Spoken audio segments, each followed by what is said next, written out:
Okay, I think we'll get started. Sure. Oh, someone's doorbell.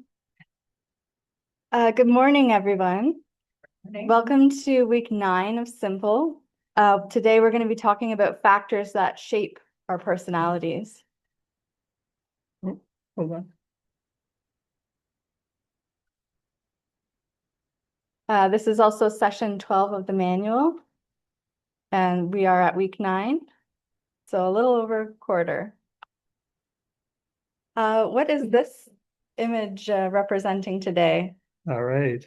So you could see it's a potter's wheel, and this person is shaping that vessel. So I thought this is a good metaphor to start. So pottery, as you know, is the process as well as the products, right, of molding, forming objects with clay, right? It's also a compelling metaphor for personality and the factors that shape our personality. Because we said that falling into holes is really part of personality, right? So we want to understand personality, what shapes it, because that's also what shapes us falling into holes. So if you follow this metaphor, at birth, we begin as unique types of clay, each with a different temperament and neurodiversities, right? As the potter's wheel of time spins the hands of events, so the what shapes us are what happens to us, events, what the world does, family systems, relationships, culture, and a myriad of other factors that shape that clay, producing already some of our distinct personalities, right? But it's not just the world and the clay that matter, right? It's also who we are, because we can be ourselves another pair of hands that reshapes the vessel or our patterns of thinking, feeling, and behaving. So we ourselves can do some of that shaping. And this is what this course is about, but you can do it in many different ways. As long as we're alive, that vessel, the pottery, that we are is continuously being shaped, not only by the world, but also by ourselves. We're going to have our meditation now. Feel free to skip it if it's triggering for you. First, let's check in with our dashboards. What's the current risk that you'll experience a state of crisis? Low, moderate, high, very high, or extreme? Am I in the window of tolerance? Yes, I'm a little outside, or I'm very outside. Where is my energy tank right now? Full, 3/4, half, or near empty? Have I been tracking my targets using the Holes diary card? How would I rate my targets right now? How well am I focusing on what I'm doing, the course right now?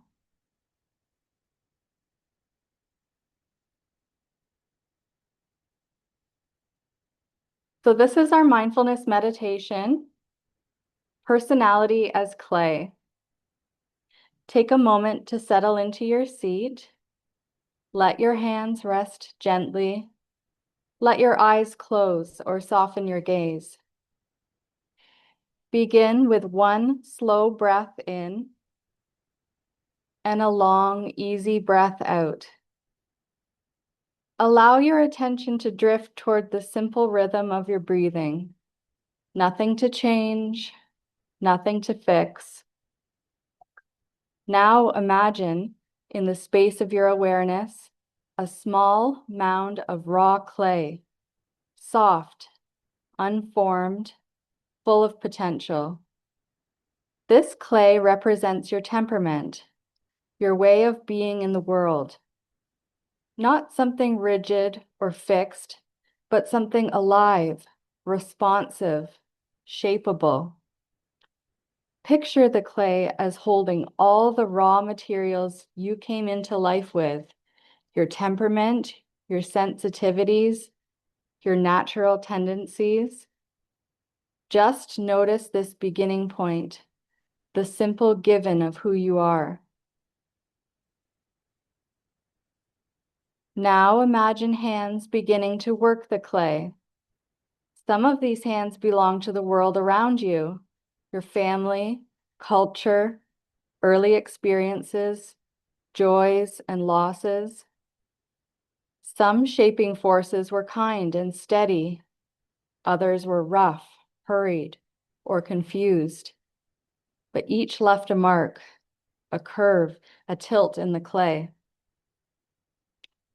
With your next breath, soften into the understanding that your personality is the result of many influences, not a personal failing or a fixed identity, but an ongoing sculpture. Now, imagine another pair of hands entering the scene. These hands are yours, the hands of the person you are today, the part of you that desires healing, growth, clarity, and freedom. Feel the warmth and steadiness of these hands. They approach the clay not with judgment, but with curiosity and compassion. They know that shaping takes time and that nothing truly beautiful is rushed. As you breathe, visualize these hands gently smoothing one small area of the clay, perhaps softening a harsh edge, supporting a fragile spot, rounding a place that has felt brittle. Just one small movement of care.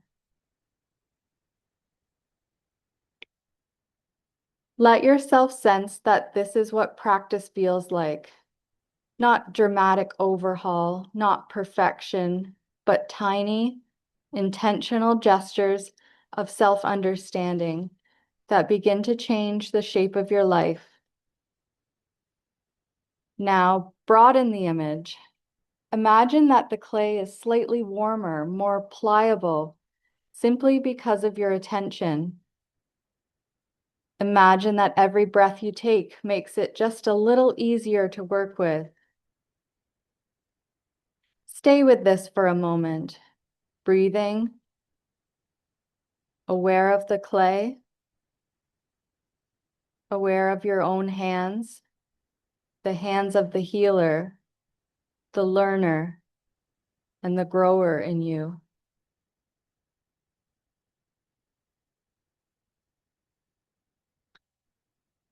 And now let the image fade gently, as if placing the clay back on the wheel, ready for future shaping. Return your attention to the sensations in your body, your feet, your seat, your shoulders. Take one deeper breath in and a long breath out. And come back to join us when you're ready.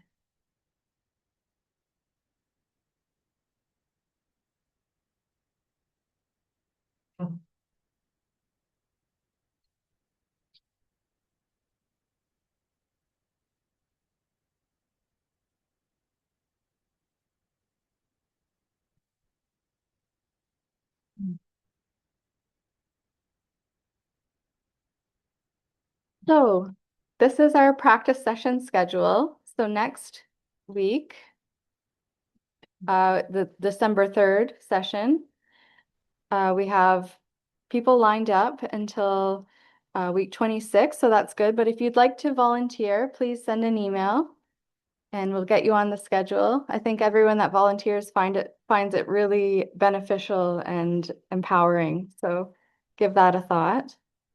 We still need volunteers for the IFS, Internal Family Systems practices. That'll be in April and May and the end or beginning of June. This is the homework from last week. In case you want to take a screenshot. This is the homework for next session. We're going to submit our questions to the email address. We're going to read Skills Training Workbook, pages 90 to 109. That's the green workbook. We'll read Simple Manual Session 13. That's the gray manual. Try to do at least 2 chain analysis in the next week. Continue reviewing and practicing your crisis plans and doing your diary cards. And continue practicing and tracking all the skills you've learned. You can use your skills list, keep it in your binder under the current week's tab. Review the homework habits checklist each week. And if there's an item you haven't checked on the list, consider setting a goal to do it. You don't have to come to the homework group to do that. You can do that individually. So if you want to take a screenshot or a picture of that, that's the homework. If you're using the first edition of the workbook, pages 90 to 109, in the second edition, we're going to cover these items, if you want to take a picture of that. This is the homework habits checklist. If you needed a copy of that, it's in the slides. Just a brief reminder to keep our comments, questions, and feedback relatively brief so that everyone has a chance to participate, keeping everything on topic. And of course, all questions are welcome. Just send an email and we'll get back to you.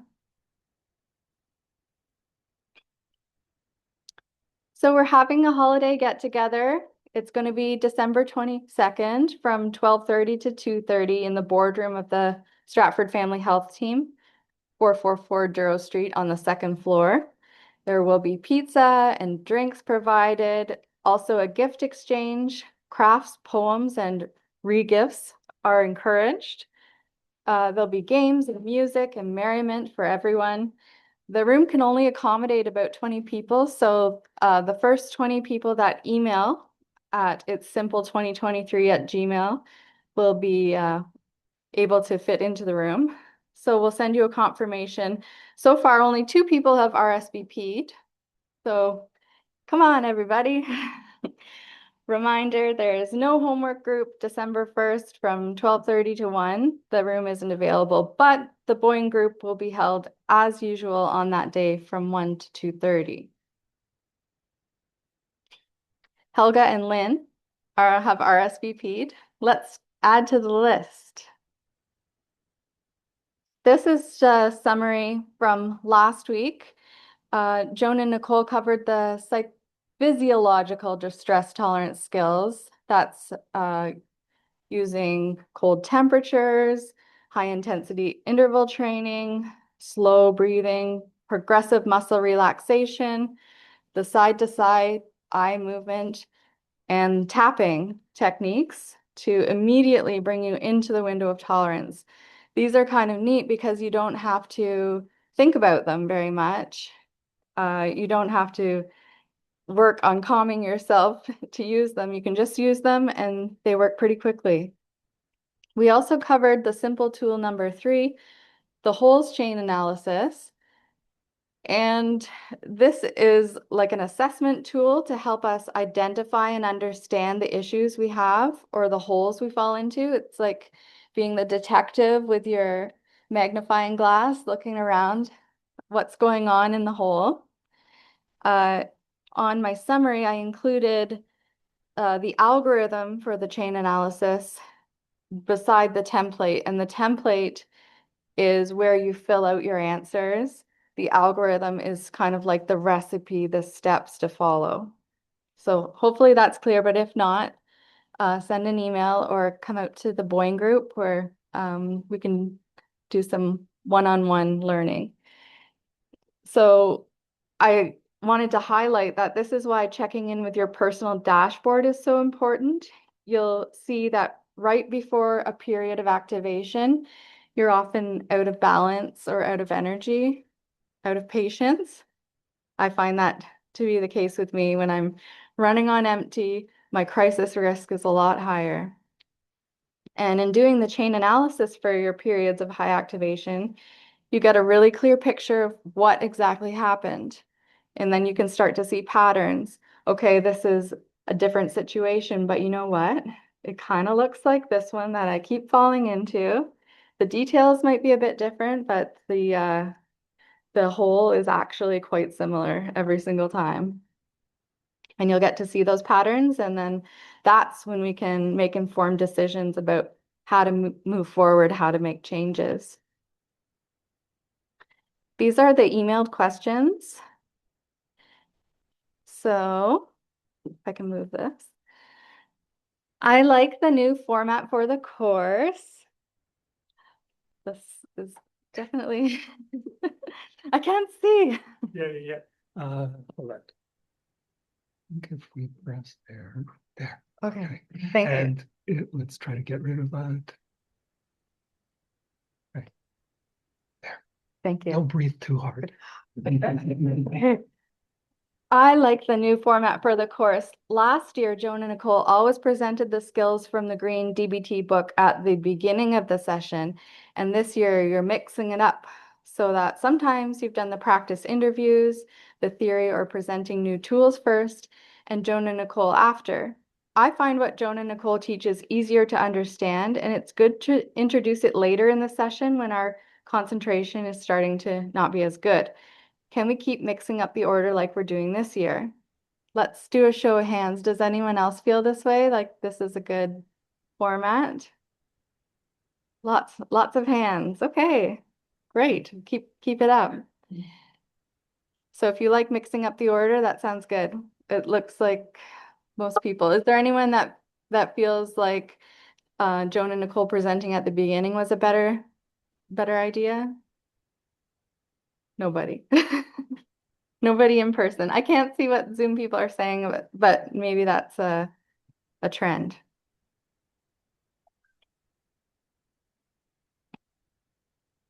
Okay. Last week, one of the slides on the Holes chain analysis led to some confusion. With each tool, we offer an algorithm and a template. The algorithm is a step-by-step recipe of how to do the tool. And then the template is a form on which you can write down some of the questions suggested by the algorithm. Unfortunately, one of the slides showed a hybrid of an algorithm and a template, a temprathum. Sorry again if it generated confusion, and thank you for picking that up so quickly. So to clarify, the Holes chain analysis algorithm, the recipe, start with your completed Holes diary card. Choose a day when the numbers for one or more of your targets were higher than baseline. Ask yourself at what point in time the numbers went up from baseline. Use the Holes analysis template to understand what happened, what you felt, thought, and did. So that's where you start writing down in the template your answers. Remember to stay in the window of tolerance by pendulating. If it starts to get too intense, pendulate back out.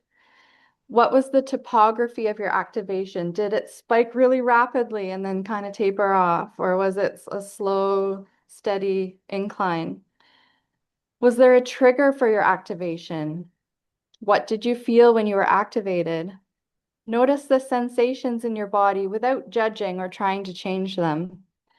What thoughts were associated with each feeling listed in step 8 above?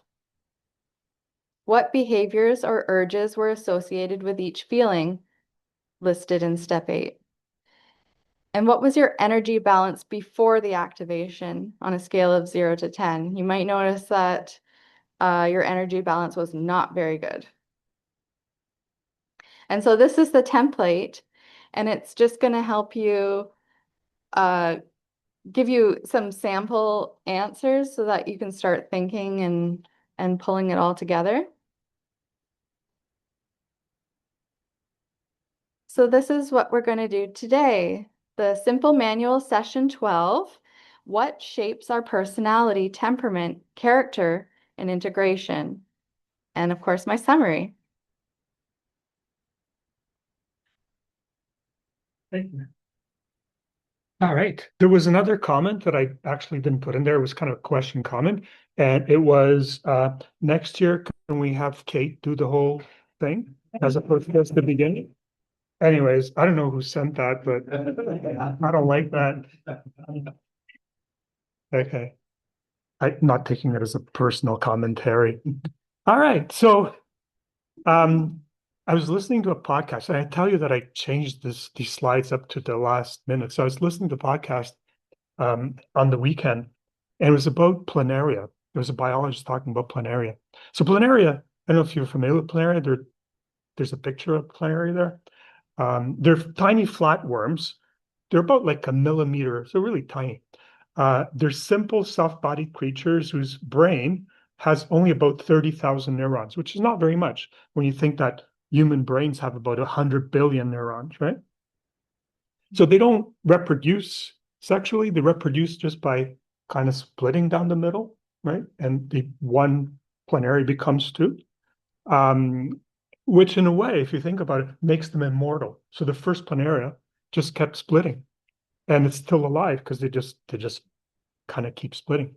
And they're famous for their remarkable generative abilities, meaning that if you cut one into pieces, and you can cut them into 100 pieces, and each one of those pieces is going to grow back fully, right? Humans don't do that. If you cut an arm, your arm doesn't grow back. But there's some animals that if you cut a part of them, they just kind of regenerate. So they're quite amazing organisms, right?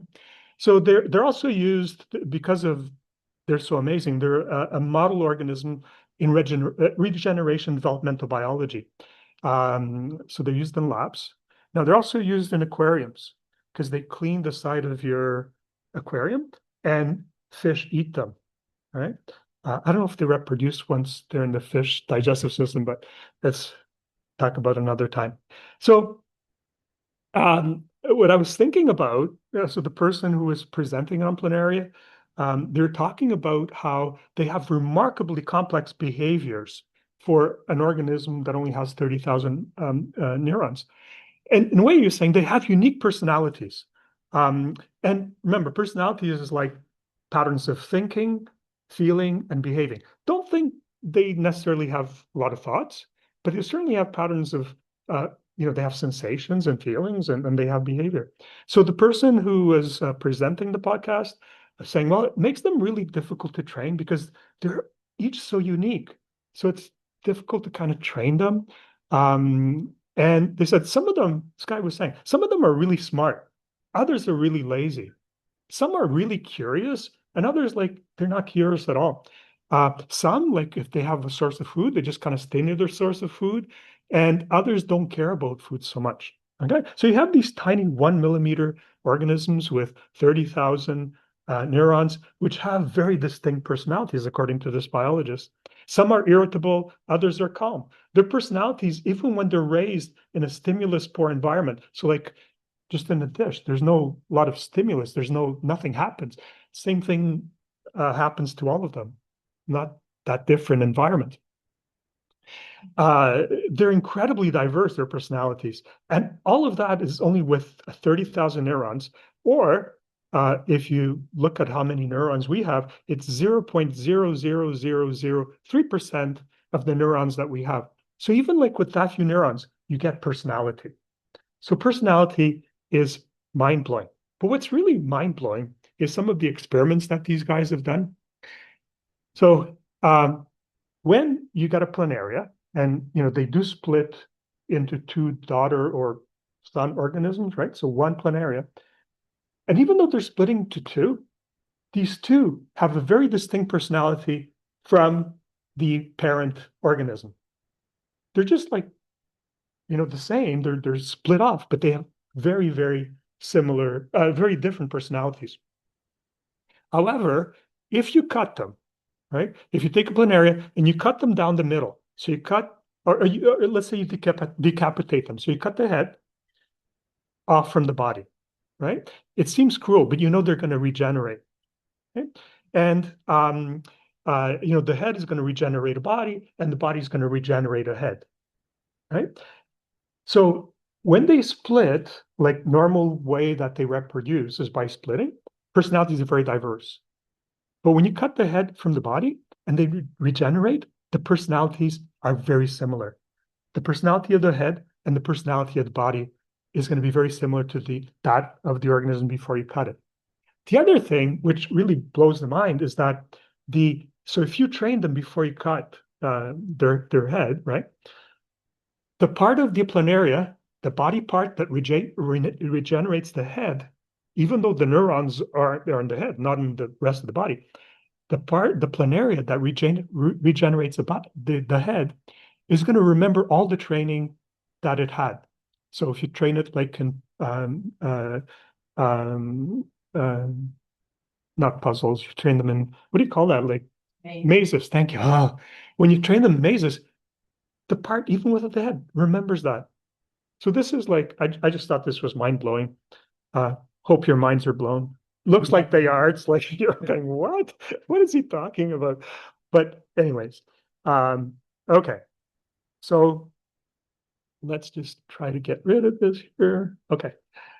So this is I've already defined personality before, and personality is the characteristic set of behaviors, thoughts, and feelings. So always going back to that, sensations as well. You could put that in there, but very related to feelings that are present in an individual and evolve from biological and environmental factors. Okay, that's what personality is. So 2 weeks ago, we started talking about personality. And if you remember, we talked about personality classifications, talked about personality theories, and I said that we're going to focus on one personality theory that's called the psychodynamic personality theory. That's like Freud. It's the iceberg theory, that meaning that the conscious part is just the tip of the iceberg. Most of what our personality is about what's under the surface of the iceberg that we can't see, so it's unconscious. Right? So we talked about that, and we're going to pursue that through the whole year. Let me just get rid of that. All right. Okay. And we also talked about Erikson's theory of how personality develops. Right. So those are some of the things we talked about. Okay. Today we're going to discuss 3 factors that shape personality. And I think in the meditation and in the introduction that we did at the beginning, you probably already know what those 3 factors are. So they're temperament, that's the clay; character is how the world, the experiences that you have, and how that shapes the clay. And the last thing is integration. Integration is how you shape the clay. So today we're going to spend all our time looking at those 3 factors and how they shape our personality. Okay? Because remember, we want to understand the holes you fall into. But first, we have to understand what personality is. Okay. So starting in the next theory session in 2 weeks, we're going to consider in more detail specific major factors affecting personality development, focusing on attachment and trauma, both of which are very important contributors to emotional dysregulation. So both attachment and trauma, there are things that happen to you. So they're the hands of the world shaping you, right? But they're shaping your instincts, right? They're shaping the clay, because instincts are part of the clay, right? And so we're going to go in much more depth into those 2 things, attachment and trauma, because they're major factors that shape the clay, right? Make a huge difference. All right. So this is a repeat, but like I've said before, it's good to repeat. What are these 3 factors that shape personality? Temperament, character, and integration. So I'm going to go a little deeper into this. All right. So we're going to start with temperament. No, okay. Before that. So, what I'm saying and what we said is that personality equals temperament plus character plus integration. All right. Think of personality as an object being molded from clay. We each begin as shapeless clay of genetics and neurobiology that manifests our temperament. That's our nature, our basic material, with its own texture, softness, and tendencies.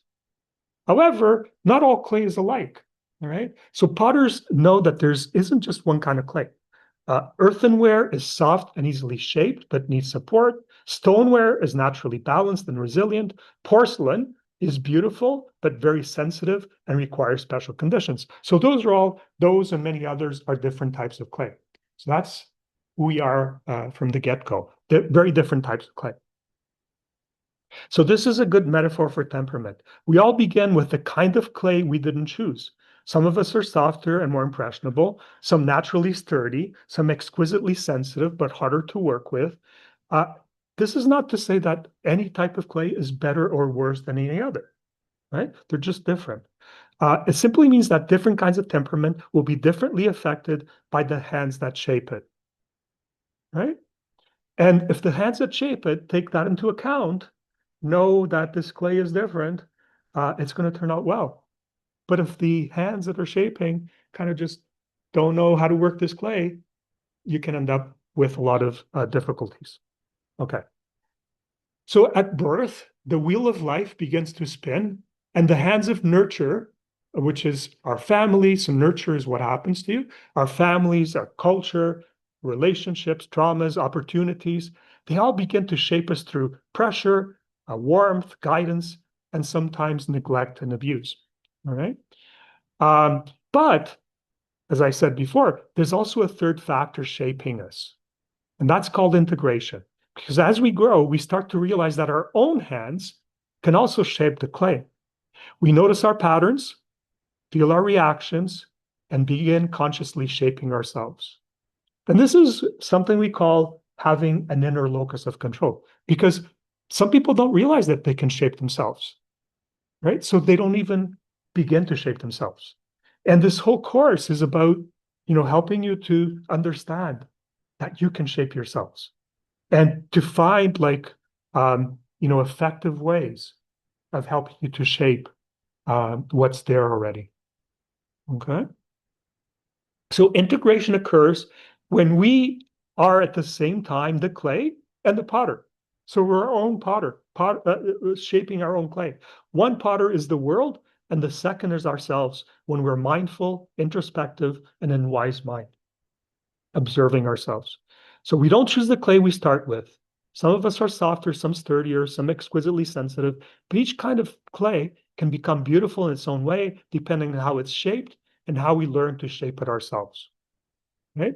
So personality is the complex living interplay of the clay we start with, the many hands, things that happen to us that shape us, and our own hands shaping ourselves. Okay.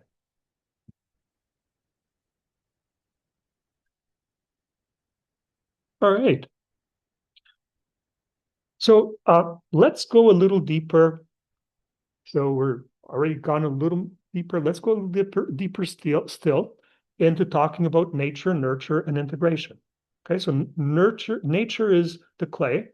Nurture is the outside hands that shape us, the world, what happens to us, and integration is how we shape ourselves. So let's start with nature. So personality grows out of a lifelong interaction between nature, what we're born with, nurture, our experiences and environment, and integrative factors, how we shape ourselves. These influences weave together to create the unique patterns of feeling, thinking, and behaving that make each person who they are, including, that you fall into holes. That's part of all that, right? So let's start with nature. So nature or temperament and inborn factors. Temperamental factor influences are the emotional and behavioral tendencies we are born with. So if you have kids, one kid can be very different from the other, right? That's mostly because of their temperament, right? So we come into the world before even anything happens to us in this world. Now, there's lots of stuff that happens to us in the womb, okay? There's already stuff happening to us there.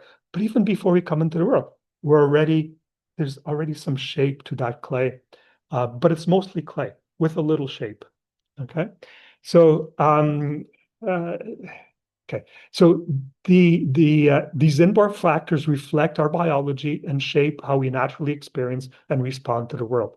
So what are the key contributors to temperaments? What are the things that determine your temperament? What are the different things that determine that? So genetics, obviously, right, affect your temperament. All right. So inherited tendencies influence traits such as reactivity, impulsiveness, calmness, sensitivity, and energy levels. It's not 100%, right? But you tend to inherit that from family, right? Then there's the other factor, which is also inherited to some degree, which is what we call neurodiversity. And neurodiversity are natural variations in brain wiring. What we call neurodiversity are things such as ADHD, autism spectrum differences, dyslexia, heightened sensitivity for people who are highly sensitive. And they all shape how a person, so these natural variations shape how a person perceives, processes, and interacts with their environment. Right? Other factors that affect nature are things like prenatal or perinatal influences. Prenatal is when you're in the womb, perinatal is around the time of birth, right? So if you don't get enough oxygen around the time of birth. So these conditions before and around birth, maternal stress, nutrition, toxin exposure, birth complications can affect brain development and later emotional functioning. So those also affect your temperament. And then there's physiological and medical factors, chronic illnesses, hormonal changes, neurological injury, or pain conditions can influence mood, attention, and how a person copes. Okay, so that's nature, right? That's you come into the world with. So now let's look at nurture. Okay, so nurture, I said, is what happens to you. Nurture or character and life experience. Character grows from the experiences we have and the environments we grow up in. These factors shape how our inborn traits, so our clay, are expressed, strengthened, or softened over time. So what are the key factors contributing to character? What are the forces that shape us, right? And I said, we're going to talk about this. One of the key forces is attachment experiences. We're going to spend a lot of time on attachment, 2 sessions, okay? And then after we do these 2 sessions, we're going to keep talking about attachment. Major, major importance in the work that mental health professionals do. So what is attachment experiences? So early caregiving shapes internal models of safety, trust, and worthiness. These templates influence later relationships and emotional regulation. Okay, I'm not going to go more into attachment because we're going to spend a lot of time on attachment. Then you have another major influence. I already mentioned this. It's trauma and adversity. Overwhelming or chronic stress can disrupt emotional regulation, identity, and relationships. So now related to attachment, there's also parenting and family environments. Modeling, discipline, communication styles, family roles, and emotional climate influence emerging values and coping patterns. But it goes beyond that. Peers and social context, especially in later years. So when you start to go to school, because your first years you're probably going to spend with your parents, so they're going to be the major influence. But when you go to primary school and then high school, peers and social context begin to really shape who you are. Friendships and social groups shapes one's sense of belonging, provide feedback that reinforces identity and behavior. But we also live in a culture and subcultures, so social norms, moral codes, gender expectations, and shared meanings guide how a person interprets the world and expresses themselves. Ideas and information that we get from media, education, from books, role models influence our worldviews, thinking styles, and interests. And socioeconomic conditions. So if we have socioeconomic safety, stability, opportunity, this deeply impacts our stress levels. Okay, so that's another major force in shaping us. And it's not an exhaustive description. Those are just some. I just want to quickly go over some of the factors that shape us, right? And we're not going to talk about all of these because we have to spend like years together to do this. Okay, so let's come to the last major factor that shapes personality, and that's integration, right? So integrative and lifespan factors is how personality continues to evolve. Personality is not fixed across the lifespan. People continue to grow, reorganize, and make meaning of their experiences. So reflection, self-awareness, and intentional choices can reshape earlier personality patterns, right? So this is our own hands shaping ourselves. right? So what are some of the key factors in our shaping ourselves? So life transitions, when we go through puberty, forming intimate relationships, becoming a parent, having a career, losses, and aging, they all prompt, because you're coping with stuff, you have to develop new coping strategies and you have to reorganize. Okay. So if you develop these new coping strategies, good. If you struggle during those transitions, you're not reshaping, you're not kind of adapting to new roles in the world, to new demands that the world has of you. Okay. Epigenetics, experiences can influence how genes are expressed over time, especially those related to stress regulation and emotional functioning. I'm going to go over that a little bit later today. And this is the other thing that kind of concerns us, is that psychotherapy, coaching, and contemplative practices, so meditation, um, those kinds of things, spiritual guidance and direction, they help us to integrate and to adapt to the changes that are required of us. We're shaping ourselves. Right? So integrative factors rework the interplay of nature and nurture, leading to more self-understanding, self-compassion, stability, and freedom in how we respond to life. Okay. And this course is integrative, right? We're trying to shape ourselves. All right. So let's talk a little bit more about temperaments. That was kind of a little bit of an outline. So temperament. So today, as we explore temperament, we're going to talk a little bit about temperament research. We're going to talk about Chess and Thomas, who are two people who did a lot of research on temperament, and they have really interesting theories. And then we're going to talk about W. Thomas's Boyce, orchids and dandelions. We're going to talk about the genetics of temperament. We're going to talk about neurodiversity and how epigenetics influence temperament. We might not have time to do all of that because that's only like the first half, but let's see how far we get. Okay, so let's start with looking at temperament research. Okay, so there's three leading theories or theories of temperament. Okay, they're well researched.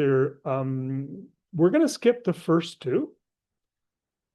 We're going to focus on the third. So the first two I won't go into is Ernst Eysenck's personality trait theory.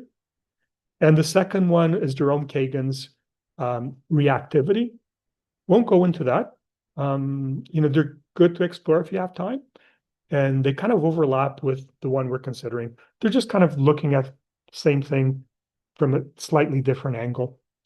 But the one we're going to focus on is Chess and Thomas's theory. So what Chess and Thomas's did, they were temperament researchers, right? They wanted to kind of find out more about temperament, and they grouped in their work after observing a lot of infants. They ended up grouping babies or infants into three categories.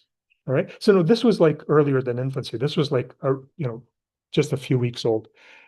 So they grouped these babies into easy, slow to warm up, and difficult. So we'll explore their work in some detail today, but first you need to consider how researchers classify temperament. All right. So temperament research.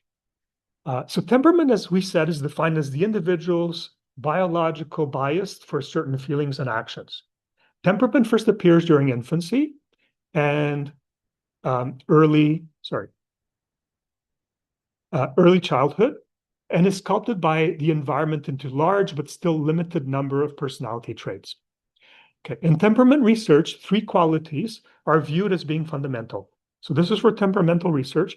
They look at one, an infant's variation in intensity of states. Okay. So how intense are those kids from the get-go? They can be very intense or not very intense at all. The second thing, so intensity in terms of emotions like anger, fear, sadness, and anxiety. Okay, so when you think of any of those, infants can express any of those more or less intensely. So they can be more express anger intensely or not intensely at all. They can express fear intensely or not intensely at all. They can express sadness more intensely or not intensely at all. Okay. And anxiety intensely or not intensely at all. So right from the get-go, you can group kids into intense or not on these categories. So that's the first thing. So the first quality that they view as fundamental is how intense they are with respect to these four feelings. Okay. The second is their variation in intensity of those states. Okay. So I already talked about that. And then the third one is the variation, the ability to regulate these emotional states. So when they get into a state like that, are they able to regulate it or they can't regulate it? So they get into that, but they're able to regulate it quickly and calm themselves, or it persists for a very long time. So those are things that they remark. These are good things to kind of look at in kids. So temperament researchers working with infants identified 6 temperamental dimensions. Okay, this is just it's kind of a little bit going into the weeds, but I'm really interested in this. But this is like what they worked with. This is how they classified kids. So the first one, they called it fearful distress. So fearful distress, it's distress behavior, including weariness and withdrawal that manifests when the baby is faced with a new stimulus or situation. So you present the baby with a new stimulus or situation, okay? How do they cope with it? Are they very fearful, right? So if they are, they're high on fearful distress. If they can cope with a new situation, they're kind of like, okay, they're not high on fearful distress. So that's one thing they look at. The other one is irritability distress. So this is distress behavior, including fussiness, anger, and crying that manifests when a baby faces a frustrating situation. So you frustrate a baby, right? And do they get irritable when you frustrate them, right? Or, some kids like very hard to irritate them. They're just kind of like, fine. Okay. So they look at that, how irritable the babies get. The third thing is that they look at the 6 categories, positive affect. So these are the types of behavior that include cooperativeness, ability to approach others, frequency of laughter, smiling, and other positive behaviors that manifest when the baby is with other people, sometimes called sociability. So if you put a baby with other people, how do they behave? Do they smile? Do they cooperate? Do they approach others? Or are they kind of more standoffish? Okay, that's another thing they look at. Activity level, the types of behavior that include the amount of gross motor activity, such as kicking and crawling. So do babies like move around a lot, highly active, or are they kind of like, just kind of lay there? The fifth one is attention span and persistence, the types of behavior that include the length of time a baby orients and attends to objects or events of interest. So there's some things that are of interest, hold the baby's interest, or they move on very quickly to something else. Okay. And you can kind of like, as you listen to this, you can see how, later in life, we still manifest a lot of these modified, but they're still all there, right? But they're there from the beginning. And the sixth one is rhythmicity, the types of behavior that include predictability and reliability of bodily functions, such as bowel and bladder function, sleeping and eating. So is that, it's like, is there a consistency? That baby fall asleep always at the same time, always go to the bathroom at the same time. Or is it all over the place? Doesn't sleep at night, sleeps during the day, it's very variable. So these 6 dimensions, because this is what temperament researchers looked at. These are the 6 dimensions that were the basis for Chess and Thomas 3 temperament classifications. So they looked at these 6 things and they ended up classifying children into those 3 categories: the easy, slow to warm up, and challenging. They actually called it difficult, but people have thought that's kind of a bit of a judgment. So instead of difficult, now they call it challenging, right?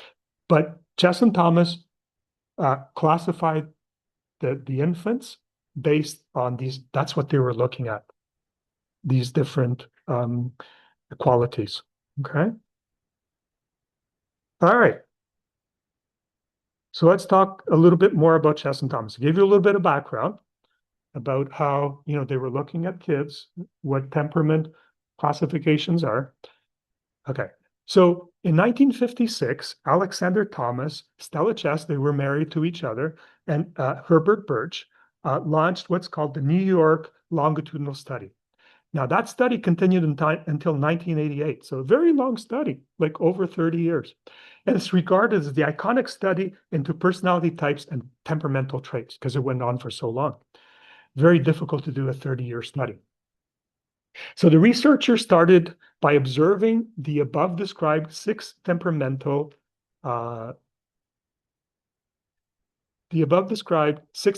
dimensions in infants, and then analyze their behavioral profiles in an endeavor to find correlations between temperament and behavior. They found that certain attributes seem to cluster together. So some of those things that we thought, those six qualities, they seem to kind of hang together. And that makes sense, right? So if you're more irritable, there's some things that go with that. If you're kind of more easygoing, right? And this is what they looked at. And this is why they classified the kids into the challenging, because they had some of those six characteristics that hung together: the slow to warm up, different set of characteristics, and then the easy, right? And you can kind of guess, if you go back to the six characteristics, which ones the easy kids kind of had more of, right? So, all right. This clustering seemed to point towards four general types of temperament. So about 40% of the children in the study were labeled easy. So that's significant, 40%. And they were looking at, I think it was over 1,000 children. I forget, I think I have another slide, but it was well over 1,000 children. So it's a big sample, right? So 40% were labeled easy. Generally, these children's mood was positive. They had regular body functions, a lower or moderate intensity of reaction, adaptability, and positive approach to, rather than withdrawal from new situations. Okay. In infancy, these children seem to quickly establish regular feeding and sleeping schedules. Okay. So those are the easy. So approximately 10% of the children were labeled challenging. So they called them difficult, but we call them challenging now. These children were found to have irregular bodily functions, intense reactions, a tendency to withdraw from stimuli, a slowness to adapt to changes in the environment, and general negativity in mood. Okay. And then you had another 15% of children who were labeled slow to warm up. They had relatively low activity levels, tend to withdraw when first exposed to new stimuli, were slower to adapt, were somewhat negative in mood, and respond to situations with a low intensity of reaction. Okay. Now, people have a tendency to kind of, say, if you're easy, that's better. Just even the language suggests that. But remember, these are different types of clay. Okay. And it's not one better than the other. Right? Because although, if you're a parent, you want an easy child, but some of, as you will see when we talk about, some of the challenging actually do much better in some ways. I'll talk about that in a minute. Okay. Why do they do better? All right. And then there's 35% of children who showed a combination of the three other temperament types. Okay. So nothing is perfect. So, if you have time, go back to this slide, because this slide summarizes the findings of the New York Longitudinal Study. The illustration there, I mean, it's too small for you to see, but go back to the slide and take a look at it. Because what it shows is it looks at activity level, rhythmicity, distractibility, approach withdrawal. And it looks at how they started, so rating, high, low, regular, distractible, not distractible, positive, negative. It looks at what those kids were like at 2 months, okay, 6 months, 1 year, 2 years, 5 years, and 10 years, age 10, right? And how this changed, and how those kids, the easy, the challenging, slow to warm up, what they kind of look like in the study at those different ages. So it's a really cool slide. So the New York Longitudinal Study found that temperament traits present in childhood persist through later life. For instance, babies with negative reactions to new stimuli and slow adaptability are very likely to be shy or even timid children, and they may have difficulty in social interactions. Okay. Kind of think, well, that's a negative thing. But I don't think so. Like I'm kind of like that, right? I kind of pretty shy. Uh, but you can do very well if you're shy. I think our society values being extroverted and being kind of like, but that's not necessarily, that's okay. Different kind of clay. But it's great to be shy, right? Even though society doesn't necessarily kind of, um, you know, think that's great, but I think it can be. If, however, their temperamental traits were recognized, so this is, we're still talking about uh, uh, babies with negative reactions to new stimuli and slow adaptability, very likely to be shy or even timid children. But if their temperamental traits were recognized and respected by their parents, so there was a good fit between, these parents kind of like, oh, this kid is shy, but you know what? That's fine. That's okay. Rather than, oh no, this is a problem. We need to change this. But it's okay. We can work with this, right? So if yeah, if they were allowed to adapt comfortably at their own pace, they fared better in later life. So if there was that goodness of fit. This research highlighted the importance of goodness of fit, or the idea that children whose environments and influences are well suited to their personalities do better than the children whose environments and personalities fit less well with their parents. That's the idea of goodness of fit, right? So that's the idea of if the hands that are shaping the clay, if you kind of take the clay into consideration, right, that this is porcelain rather than another type of clay, and you shape it accordingly, right, then you can produce something beautiful. But if you kind of don't know how to mold this clay, it can go really wrong, right?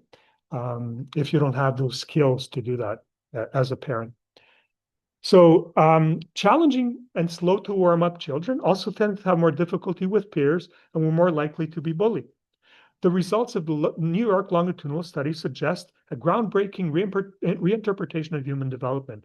Although parenting is an important contributor to children's later adjustment and personality, the temperament of the child also plays a significant role in the development of their personality. Okay, so it's not just what happens to you, right? Your temperament affects how you develop. Right? So, all right. So let's look at Thomas Boyce's Orchids and Dandelions, because it makes this sort of understandable. It's sort of the same, it's very similar to what Chess and Thomas were talking about. So Thomas Boyce is an American pediatrician. I mean, he's a contemporary pediatrician. He's still working. He spent much of his career studying resilience in children. Right? He summarized his findings in a 2019 book called The Orchid and the Dandelion: Why Some Children Struggle and How All Can Thrive. So Boyce found that 80% of the children he studied, and whom he labeled unbreakable, seem to have inherent resilience and to be minimally reactive to adversity. Okay, so you have adversity, and these children are resilient. Okay, so they kind of, okay, there's adversity, but they cope. They're more resilient. He called these children dandelions because, like that common weed, the dandelion, they grew and seemed to thrive regardless of what their environment was like. Okay, those are the dandelions. I think I'm a bit of a dandelion. Okay. Boyce found that approximately 20% of children were extremely sensitive to their environment and social context. These children did poorly with adversity, but they also had an exceptional capacity to succeed in nurturing supportive environments. These he labeled orchids. Okay, so I mean, I think it's a very compelling metaphor because dandelions grow no matter what. They grow in a crack in the sidewalk. They don't need a lot of looking after. Okay. Now, orchids, obviously, it's not the same. Orchids need a lot of looking after. But the thing is, orchids, at least to us, they're much more beautiful. I mean, I like dandelions too, right? I think they're beautiful in their own way. But orchids are spectacular. All right. But if the orchid is intended, right, if it's not looked after, doesn't have the right conditions, it's not resilient like the dandelion, right?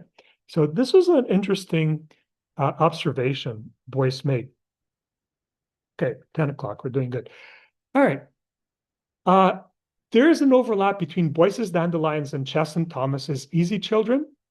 Okay, so the dandelions are easy children, Chess and Thomas, and the orchids are the challenging children a little bit. So you can see, different ways of looking at it, but comes down to the same thing. So dandelions and orchids are not clear categories. Many children fall in the spectrum between these two extremes. So it's not just one or the other. It's kind of like banded orchids somewhere in the middle, right? Different percentages of each one of these. All right. So what are the factors that make kids easy, challenging, and slow to warm up or resilient dandelions versus sensitive orchids? So there's many factors because, we've said that these are temperamental factors, but we're going to focus just because we could spend like a lot of time looking at different factors, but let's look at genetics. It's an important factor.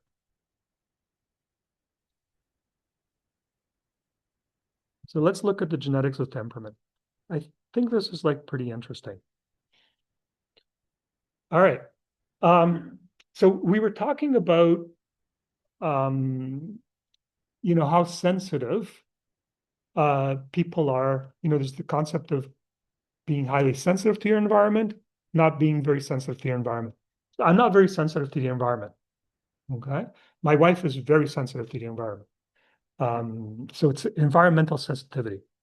So one theory that tries to explain temperamental differences between individuals suggests these differences may have to do with the genetics regulating sensitivity to the environment. So there's genetics that affect how sensitive you are to your environment. Some people are more, others less sensitive to their environment. Okay, obviously, right? The concept of the highly sensitive child and adult has received a lot of attention. And we're going to come back to this in week 10 of, so that's next week. Is it week 10? I'm not sure. Yeah, no, I know, but I'm not sure we're going to come back to week 10 or week 11. I don't know. So the idea of the highly sensitive individual overlaps significantly with Chess and Thomas's, Jerome Kagan's, and Thomas Boyce's theories, right, about temperament. The concept of highly sensitive individuals also overlaps with the neurotypical conversation. So let's consider some research into genetics of sensitivity to the environment. I think you'll find this really interesting. Go back to that slide and look at the pictures there, the highly sensitive child traits and traits of a highly sensitive person. And about 15 to 20% of the population is considered highly sensitive people. Okay.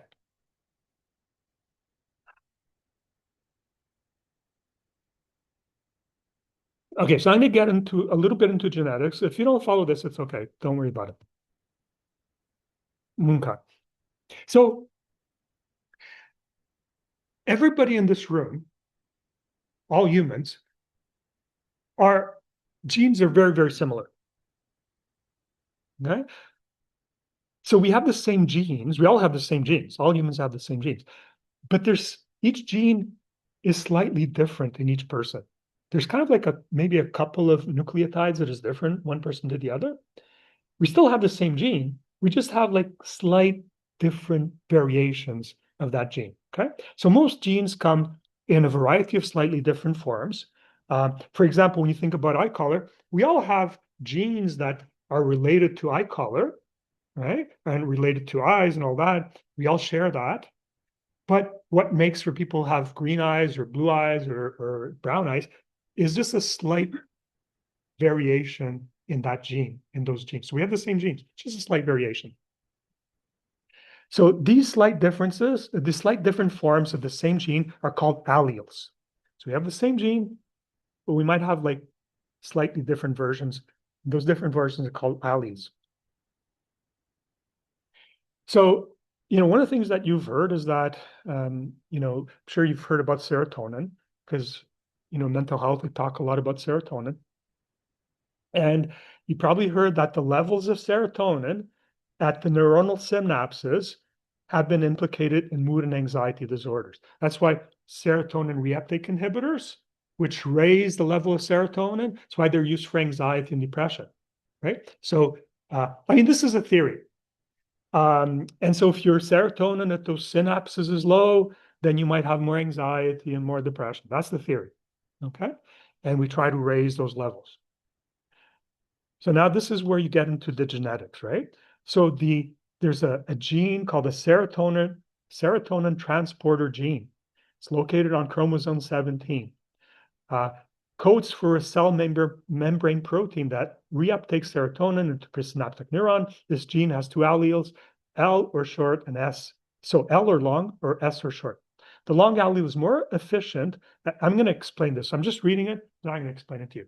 The long allele is more efficient at reuptaking serotonin from the synaptic cleft back into presynaptic cell than the short. In other words, the long allele recycles serotonin faster, so there's more serotonin synaptic cleft. What does that mean? Okay, what that means is that if you don't want to be depressed or anxious, you want more serotonin in your neurons, right? But if you have the short version of this gene, it's almost like your serotonin is a bit lazy. There's going to be less serotonin. And if you have the long version, like your serotonin is really going to be, peppy. So you're going to if you have the long version, less likely to be anxious or depressed. That's what it means. Okay.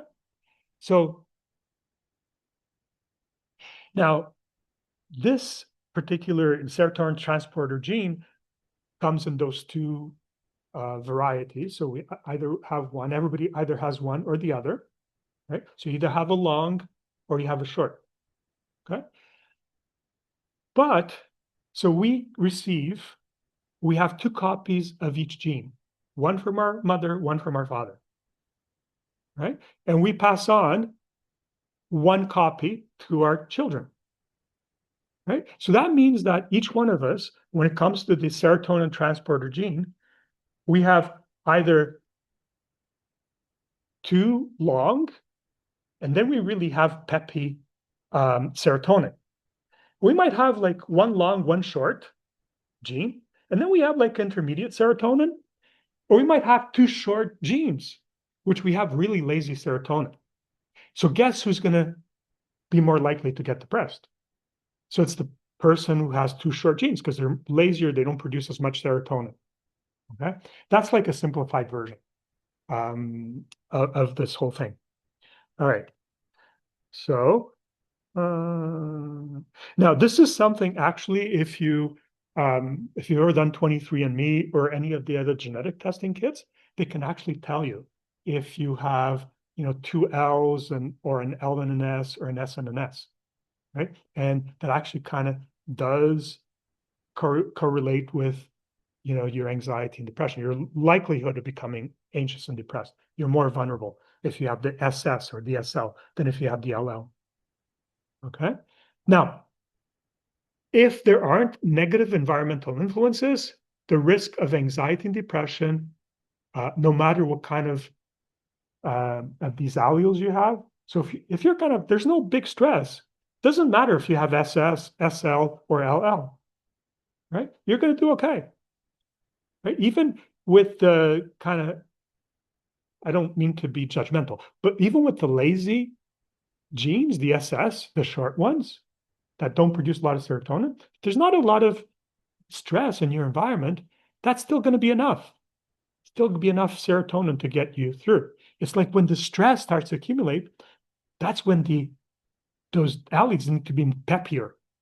And if there's a lot of stress, really helps if your alleles are really peppy.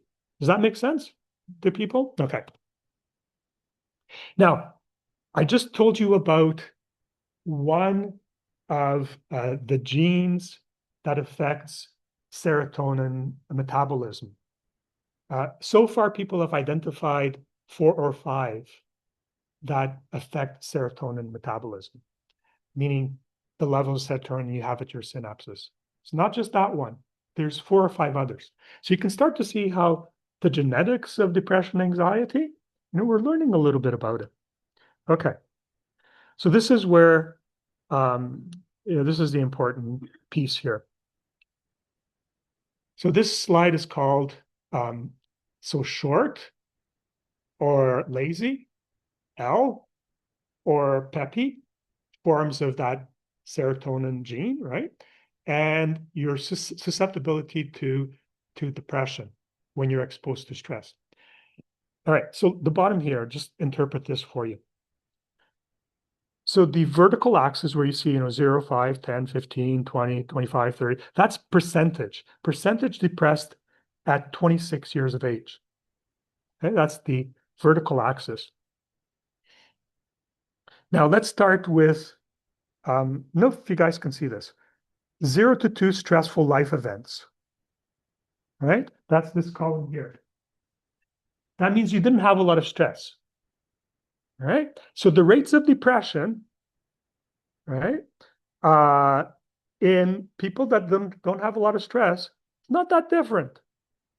Depending, if you have a slow, the lazy alleles, if you have like the peppy allele, not a big difference. Okay, but look at this column here, this one. Okay, if you have 3 or more than 3 stressful life events, so this is where stress, the hands of the environment, this is how it shapes your temperament, your genes already, right? Look at this. If you have the lazy type of the allele that doesn't produce a lot of serotonin, your chances of having depression is like 40% if you have a lot of stress. If you have a combination S and L, a bit less. And if you have, the peppy alleles, your rate of depression is almost half of the other people. Does that make sense to people? So the same thing. So this is for stressful life events. I'm not going to go over the other side of the slide, so this side of the slide here. But that side of the slide, it's not stressful life events, slightly different. It's maltreatment in childhood. Okay? So you see the same thing. Here, if you don't know maltreatment, right? The likelihood of people, youth with depression, so 26-year-olds with depression, not very different. Doesn't matter what alleles you have. Doesn't matter if it's peppy or if it's lazy. Doesn't matter. But look at if you have probable and severe maltreatment. Look at the rates of depression here, right? So much different. So it does really depend on the alleles that you have. All right. Now that's just one gene, right? I said there's like 4 or 5 other ones, right? This is how the 4 or 5 other ones also play a role in this, and how I'm going to bring it together with dandelion and the orchid. Okay, so what this here is it's a graph of children's behavior. Okay, so what you have is this is the vertical axis. This axis here. What you have at the bottom here is you have bad behavior, naughty. I don't know what they call it, naughty. And then you have good behavior. Yes, sir. What's that? Yes, sir. Yeah. Okay. So look at the bottom here. So the bottom is parenting, type of parenting. If you have bad parenting, if you have average parenting, if you have really good parenting. Okay. So keep those in mind. Let's look at those lines there. So let's first look at the green line there. So green line, so you're looking at those, would you guess those are the resilient, the ones that aren't very reactive to the environment? Yes. Okay, so the green line is the children that have 0 or 1 ORCID genes. So those serotonin genes, they don't have those sensitivity genes. So if they have 0 or 1, their behavior is about the same regardless of their home life. That's what the green line says. Worst parenting, okay? Behavior, it's like in between. Best parenting, behavior is like even a little bit worse. Those are the resilient children. Doesn't matter. They're not sensitive to the environment. Okay. So then what this graph shows, the orange, see the orange? line there, this one. Okay. Those are kids that have 2 ORCID genes. So they're out of the 5. They're a little bit more sensitive. Now what happens there? So now parenting begins to matter, but they're still kind of a little bit resilient. So if they have really bad parenting, they're naughty. If they have really good parenting, they're pretty good, right? And then you can see the pattern here. So if you have 3 ORCID genes, that's even more pronounced. So parenting starts to matter more. And look at what is that? Is that pink or mauve, or what color is that? The mauve? Fuchsia? Okay, whatever it is. So this one, see this one? Fuchsia? Okay, those are the kids that have 4 or 5 ORCID genes. Okay, they're not producing a lot of serotonin. Right? So children with 4 or 5 ORCID genes were the most affected by their upbringing, with good parenting leading to well-behaved children, bad parenting producing naughty ones. Okay, but what you get is that these kids, the ORCIDs, that's what I was saying earlier. If you get really good environment, they're like superstars. But if you get really bad environment, they wilt. Okay, so this is the dandelion versus orchid hypothesis. So according to the plastic gene hypothesis, some children, okay, I won't read that, just repeating myself. All right. So, all right. Now this is I added this section this year. We didn't have it last year because this is just, it's so kind of timely. It's so important. Like, so many people are talking about it and asking about it. So let's do a little bit neurodiversity before we take a break, okay? So this is, you probably know Temple Grandin. Yeah, so, she's a very, kind of launched this neurodiversity movement. And she said, I'm different, not less. Okay. Anybody seen that movie? Yeah, it's a really good movie. That's Alanis Morissette, and she identifies as a highly sensitive person. It's a documentary, it's not a movie, but I recommend it. So let's talk a little bit about neurodiversity, neurodivergence, okay? So to be neurodivergent, sometimes called neuroatypical, means that a person's brain functions, processes information, or experiences the world in ways that differ from what is considered typical or neurotypical. It is not inherently a disorder or a deficit. It's a broad descriptive label that recognizes neurological diversity as part of the natural spectrum of human variation.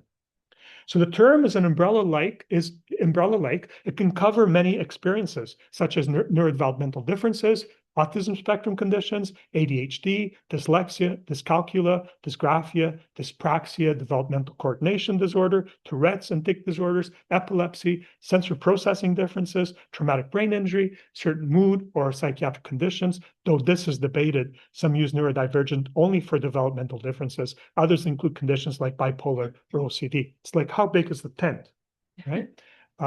So in some communities, anyone whose mental processing diverges meaningful from the average may identify as neurodivergent, including people with high sensitivity, synesthesia, or unusual cognitive styles. Being neurodivergent doesn't mean being broken or wrong. It highlights diversity of minds rather than pathologizing them. What's disabling in one social or educational environment may be a strength in another. Many people use neurotypical or neurodivergent as part of self-identity, often within the larger neurodiversity movement, which emphasizes acceptance, accommodation, and valuing varied ways of thinking. Okay. So when Chess and Thomas developed their temperamental categories, again, we talked about it, easy, difficult, slow to warm up, they were describing broad behavioral tendencies in infants and children, mainly how they adapted to novelty, regulated themselves, and responded to their environment. This work in the 60s and 70s came long before the more recent framing of neurodivergence. Okay, there is significant overlap between the concepts of temperament and neurodivergence. For example, children classified as difficult in temperament often have intense emotional reactions, irregular biological rhythms, and trouble adapting to change. Many of those features line up with traits we see in autism or ADHD, such as heightened sensitivity, struggles with transitions, or emotional regulation challenges. So Chess and Thomas didn't have this language, neurodivergence, because that's like a fairly recent thing. So Chess and Thomas categories likely captured early observable differences that, with today's knowledge, we might recognize as falling under neurodivergence. The crucial difference is that temperament was thought of as normal variation in children's makeup, whereas neurodivergence involves frameworks that tie traits to brain development, cognition, and sometimes clinical impairment. It's very plausible that some children labeled as difficult or slow to warm up were what we now describe as autistic, ADHD, or otherwise neurodivergent, though not all of them would fit these categories. Chess and Thomas were seeing the same human diversity we see today, but with a less developed conceptual vocabulary. Their work helped open the door for today's more nuanced understanding. Okay? So I think this is an important slide. I think we're okay for time. This is a really important slide because we talked earlier about the medical model and the client-centered model. Okay, I don't know if you remember that discussion. The neurodiversity framework is much closer to a patient-centered or person-centered model than it is to the traditional medical model. Neurodivergence is a patient-centered model. So just to remind you, the medical model focuses on the concepts of deficit, disorder, dysfunction. Its goal is to diagnose, treat, normalize, and cure. That's the medical model. The clinician is the expert. The person is the patient with a problem. For example, ADHD is a disorder of inattention and impulsivity. The goal is to reduce symptoms through medication and behavioral therapy. So if you have ADHD and you go to a doctor and he's following the medical model, that's kind of the frame that you're going to walk into. All right. Now, the neurodivergent model is quite different. So the neurodivergent model focuses in contrast, the neurodivergent model's focus in contrast is on variation, difference, and diversity. Its goal is support, inclusion, empowerment, and environmental fit. The individual is the expert on their own lived experience. Clinicians, educators collaborate to adapt environments. For example, and contrast this with the medical model, ADHD is one of many valid ways of being human. The goal is to help the person use their strengths and manage challenges while adjusting expectations and environments that cause unnecessary friction. That's very different from the medical model, right? The neurodiversity model and patient-centered care share many features, including listening to the person's goals, values, and self-identity, recognizing strengths and abilities, not just limitations, shifting emphasis from fixing the person to improving the fit between the person and their context, empowering the individual with agency in decision-making. So that's the difference between the medical approach to neurodiversity and the client-centered approach to neurodiversity. The medical model asks, what's wrong with you and how can we fix it? That's the medical model. Whereas the neurodiversity model asks, how do you experience the world and how can we help you thrive in it? In psychiatry or psychology, the two models don't have to be mutually exclusive. Sometimes people do want symptom relief or treatment, but the neurodivergent model broadens the frame. It makes room for identity, dignity, and societal change, not just individual treatment. Okay, I'm going to skip that one. You can go back to it, but we talk a little bit about the overlap between highly sensitive neuroticism and neurodivergence, but we don't have time to do everything. Okay, let's do this section and then we'll break. So how common is autism spectrum disorder? Autism spectrum is one of the major, so-called neurodivergences or neurodiversity conditions. Okay, so how common is it? So over time, the autism diagnosis has greatly expanded, right? Before 1980, autism was not even a diagnosis. It wasn't in the manual, all right? Children who today would be diagnosed on the severe end of the autism spectrum before 1980 would be diagnosed with childhood schizophrenia or developmental disabilities, not with autism, okay? What happened in 1980 is that DSM-3 came out. And DSM-3 was when autism was first described as a diagnosis, right? So in 1980, diagnosis of autism was first included in DSM-3. And DSM-3, the estimate at that point was that 2 to 6 children in 10,000, that's what they thought in 1980, not that long ago, 45 years ago, had autism. 2 to 6 in 10,000 had autism, all right? In 1994, the other kind of major diagnosis in this spectrum was Asperger's. That's when it kind of came into being. And now Asperger's is considered to be a mild end autism. And so this diagnosis was introduced in 1994. Now, 2013, which saw the publication of the DSM-5, right?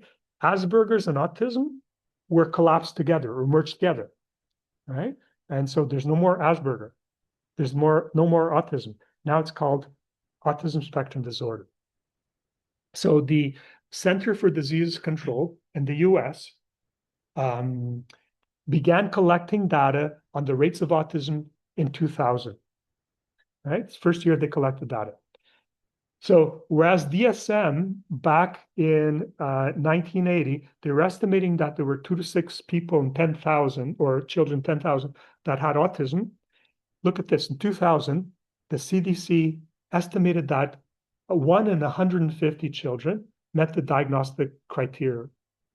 This is 2000, the year 2000. Now, CDC in 2023 revised that rate to 1 in 31. So you went from 1 in 50 to 1 in 31, right? So this is like, seems to be a rise in the diagnosis, right? The other thing is that's really interesting is that the autism spectrum disorder diagnosis has been destigmatized. The big thing in psychiatry, to destigmatize, it's a really good thing. Take the stigma away from mental health conditions. But it's been so destigmatized to the point that today it's sometimes referred to as a superpower. Okay, it's considered like a superpower. It's believed that to make it in Silicon Valley, right, where you have all these entrepreneurs, and the rates of autism in Silicon Valley are much greater than anywhere else. The kids in Silicon, it's because this is genetically inherited, right?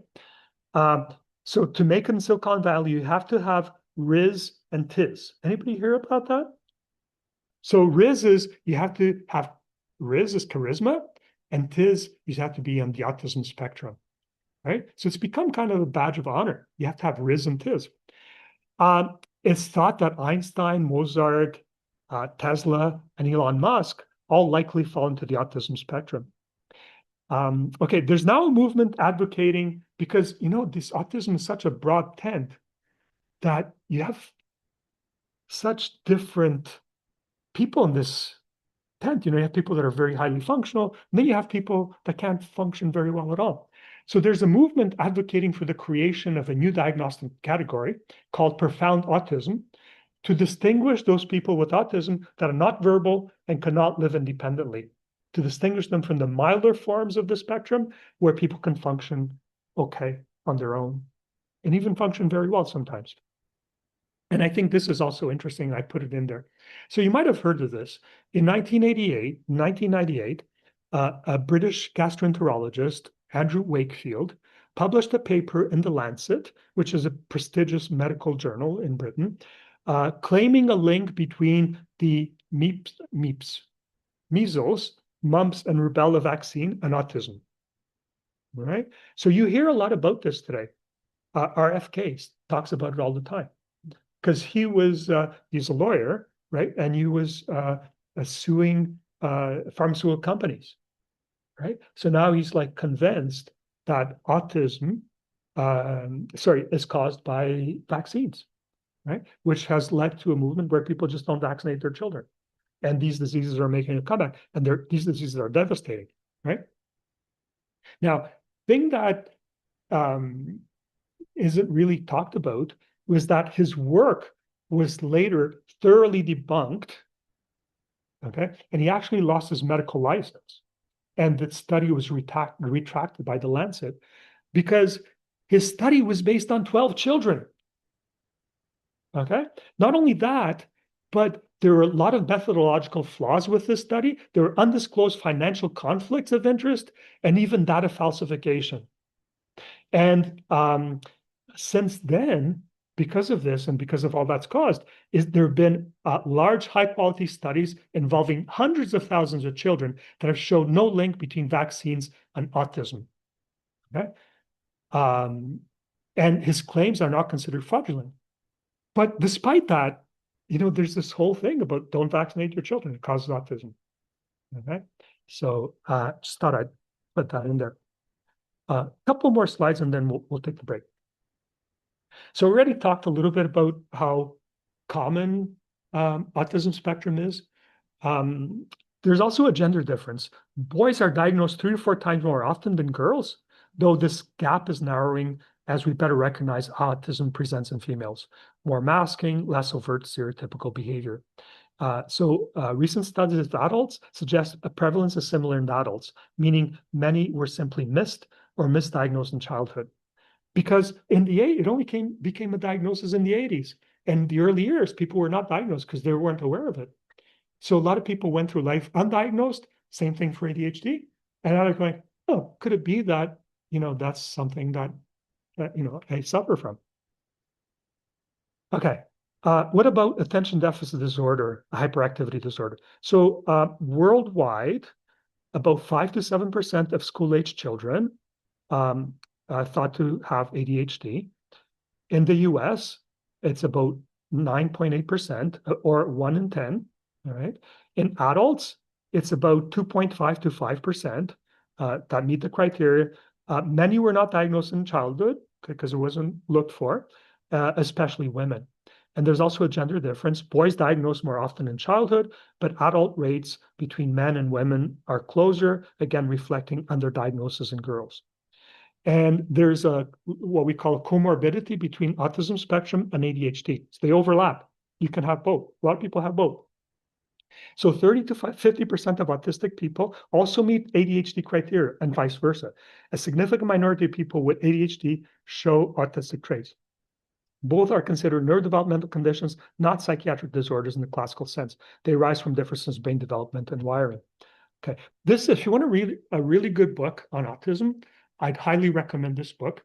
It's very accessible, very easy to read, and it kind of talks a lot about the milder forms of autism and how to diagnose it, which is kind of pretty difficult to do.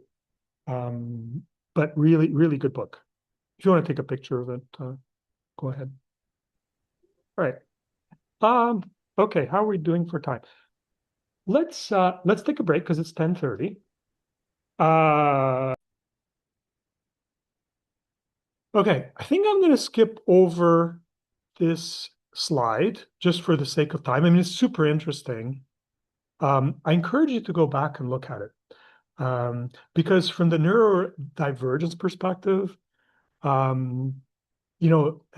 this evolutionary perspective on neurodiversity is actually that some of this is actually adaptive. It's just the environment. And our environment may not be as adaptive, but in certain environments, it's quite adaptive. So read a little bit about that, especially the research of Simon Baron-Cohen. Really interesting autism spectrum researcher. So read about that. Same thing goes for ADHD. I'll read a little bit of that just to give you a flavor, but the idea is that ADHD is actually adaptive in certain environments, and the problem is like what we're asking people to do these days. So let me read that. So there's several theories suggesting that what we now call ADHD may actually be an adaptive form of human attention that is simply mismatched with many modern environments. One of the most intuitive models is the hunter-farmer hypothesis, proposes that ADHD traits would have been advantageous in early human groups that depended on hunting and constant environmental scanning. Being quick to notice small changes, reacting rapidly, tolerating risk, seeking novelty, and moving easily from one stimulus to another could help a hunter to survive, protect a group, and explore new resources. Those same traits, however, don't fit as well into today's farmer-style environments that prize sitting still, sustained focus, and routine. Okay. So I won't go through the other theories. There's a few different theories along those lines. Because of time, I won't go into the other ones, but go back if you're interested. Um, so, I was saying that there's a rise in autism, ADHD diagnosis, and some people like RFK think that's kind of related to vaccines. But there's actually a lot of better reasons why we're seeing the increase. I'll just go briefly over that again because of time we still have a lot of material left. So the rise in autism spectrum ADHD diagnosis over the past few decades is real, but doesn't necessarily mean that these conditions are new or that their actual prevalence has skyrocketed. It reflects a complex mix of social, medical, and cultural factors. So I won't go to all of them, but I'll just say, so there's better recognition, right? We're recognizing it more or picking it up because we're aware of the condition, right? But also like broader criteria. It's used to be that just the extreme people that were very far end of the spectrum were part of the diagnosis. Now our diagnosis is very broad, right? Greater awareness, of course, educational and clinical incentives, because you can access supports through schools and stuff like that. Cultural shifts in tolerance and expectations, diagnostic substitution, and maybe some possible true increases. So read those. I'm going to skip over that. I think also interesting. Um, I do have a little bit about that book. So the book is This Autism, A Guide for Clinicians and Everyone Else by Donna Henderson et al. It is a highly accessible neurodiversity affirming guide designated to illuminate the less obvious ways autism can manifest, especially in those who mask or camouflage their traits. And that's a term that's being used a lot, masking. It means like you hide your symptoms. So you can hide symptoms of depression, anxiety, and I see a lot of people, like I think yesterday we stopped at two people. They were like fantastic at masking, right? And if you just go on how they present, you go, oh, this person, like they're fine. Meanwhile, if you go a little deeper, they're like super depressed, right? But they're just like really good at masking. And people with ADHD and people with autism spectrum, they're really good at masking, right? They present like everything is okay. But it takes just so much effort, whether you're depressed or anxious or to mask, because you're putting on a show, a performance, right? So um, the book delivers a step-by-step walkthrough of the DSM diagnostic criteria, enriched with voices from over 100 autistic contributors, grounding clinical guidelines in lived experience. I just took this out of the description of the book. The book expands the understanding of autism beyond common portrayals like Sheldon Cooper, offering a broader spectrum of experiences, especially for late diagnosed individuals or those whose traits are less visible. It explores critical yet often overlooked dimensions, sensory processing differences, varied types of empathy, neurocrash and burnout, relative versus absolute thinking, autistic strengths, and co-occurring conditions. Also emphasizes experiences across diverse identities, including two-spirit, trans, non-binary, and queer autistic individuals, challenging exclusionary biases in traditional diagnosis. You get the idea. That's like from the jacket of the book. Yeah, so good book to read. I think this is something we should briefly address, because we're talking about neurodivergence. So we're talking about neurodivergence as temperament because you're kind of born with it, right? And we said that, like the clay that you are, right? It then requires special molding, right? But society is the hands of society are kind of very blunt. They're not made to mold people neurodivergences into the optimum state they can become, right? And what happens, like in schools and other places, is that the hands are like one size fits all, and then you have people neurodivergences, and if you're kind of like just regular clay, and you're kind of pretty resilient, and you're a dandelion, then you go to school, blah blah blah, all that stuff, and it's okay because those hands are just made for, general purpose hands. But if you're brittle, if you're like neurodivergent, and your material is more sensitive, and then you have these blunt hands, right? And so this is where adapting to the needs of these people is so important, but it's not done, right? It's not available. So being neurotypical, whether through autism, ADHD, dyslexia, or other differences, means that a child's brain processes information, emotions, and social interactions differently. Personality development is shaped not just by innate temperament, but also by how the world responds to those differences. Traits like heightened sensitivity, hyperfocus, or divergent social communication styles can become central features of a person's personality. If the child's differences are supported and valued, not just by parents, but also by schools and by society in general, those traits can become strengths: creativity, persistence, empathy. If they're invalidated or punished, the same traits may be experienced as flaws, shaping personality around shame, anxiety, or guardedness. So if you have neurodiversity and you're not accepted, you're more sensitive. And that can give rise to a lot of issues, right? Many neurotypical individuals grew up with a strong sense of being different. This can fuel resilience and self-awareness, but it can also foster self-criticism if framed as deficit. Neuroatypical wiring can also affect emotional regulation in multiple ways. All right. So autism, ADHD, people are more impulsive, heightened reactivity, etc. Autism spectrum, sensory overload. And then people are constantly trying to fit in or suppress natural behaviors. That's masking, that's exhausting and destabilizing. These people who are neurodivergent, they often have experiences of rejection, bullying, or being the odd one out, and this increases vulnerability to emotional storms.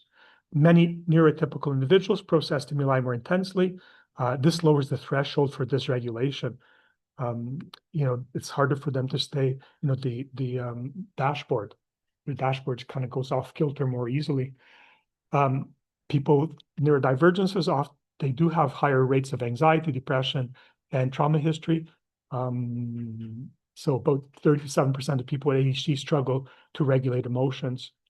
With support, neurotypical individuals often develop remarkable creativity, problem solving, and deep emotional insight.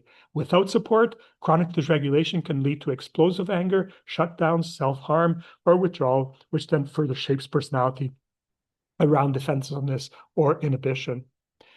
So there's a lot of factors that are protective and healing for neurodivergent people. So if you have these things in your life, that's great. Validation, acceptance, skill building, supportive environments, community. So those are the protective factors. But we know that if you don't have that, then they can really harm you. Okay, so this part I'm going to skip over. Oh, I'm going to do this slide. And then I'm going to skip over the epigenetics. We did it last year, but there's other slides that I want to go through. So, so we talked about temperament, and there's prenatal, so what happens in the womb before you're born, and perinatal, so what happens around the time of birth, right? Those also contribute to your temperament. So remember that temperament is defined as aspects of the personality that are present at birth. So that's a cutoff, birth, right? But the environment is already different in the womb too. So experience and learning does not start the moment we're born. We start experiencing the world in the womb the moment we're conceived, as we're exposed to different in utero environments. There are many factors aside from genetics that affect fetal development and a child's temperament. The newly emerging field of epigenetics is revealing that the effects of our ancestors' experience can be passed on genetically to us. And I invite you to look at those slides, because things that happen while you're in the womb can also affect you. Things like viral infections. It's like physical, social, and emotional health of your parents when they're pregnant with you. Maternal nutrition, inherited diseases, toxins, fetal alcohol syndrome, other medications, et cetera, cigarette smoking. Okay.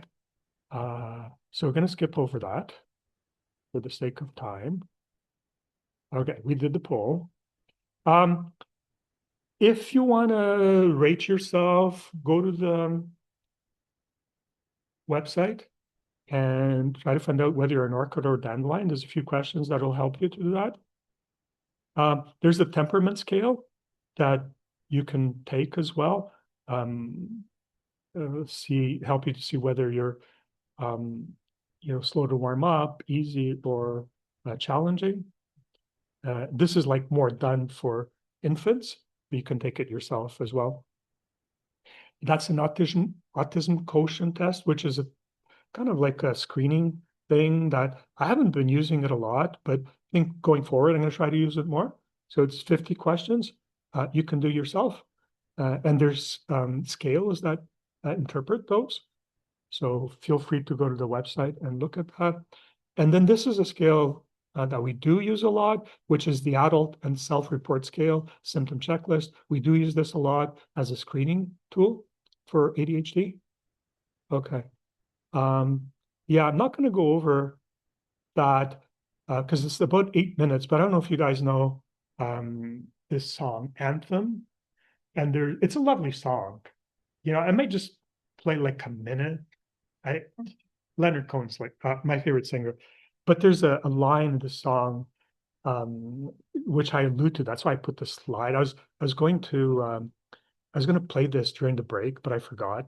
There's a line in this song that goes, "There's a break in everything." That's how. Sorry.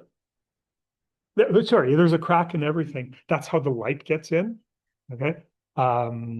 So yeah, I won't play it just for the sake of time, but I come back to that at the end. So keep that in mind. There's a crack in everything. That's how the light gets in. That's from a song by Leonard Cohen. Okay. Leonard Cohen not write Hallelujah? He did. He wrote Hallelujah as well. Took him like 10 years to write that. Yeah. So, all right, let's go on to the second part. So far, we've talked about temperament and how it affects personality. What about character? Okay. Characters, remember, is like how the hands of the world shaping us. We're going to spend a lot of time on that. Today, we're just going to do a brief overview. But we're going to spend a lot more time in the future talking about that. Okay. So we're on to the second part, which is character. We still have integration to go. So let's do character. We're going to talk about these 4 areas. So impact of parenting on personality. Now, when we talk about attachment, that's the impact of parenting on personality. We're going to talk a lot about attachment. Today, we're going to come at it from a slightly different perspective.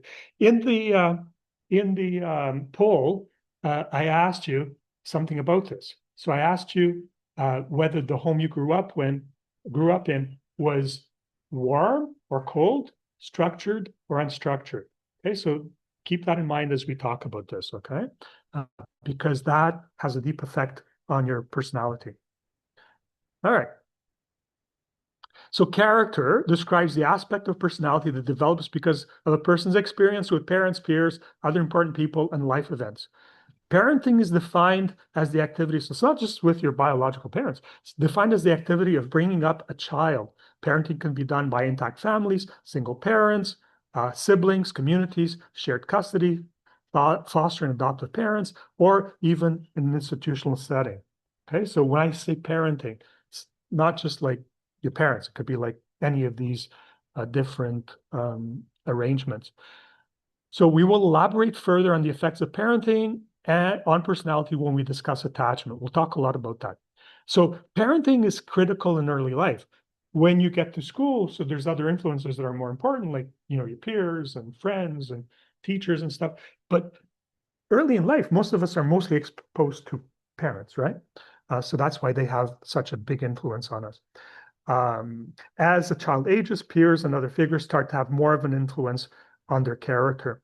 Those surrounding us as adults, especially long-term partners, also influence our character. My wife made me who I am today. Yeah, she kind of shaped me. It's like, yeah, it's better.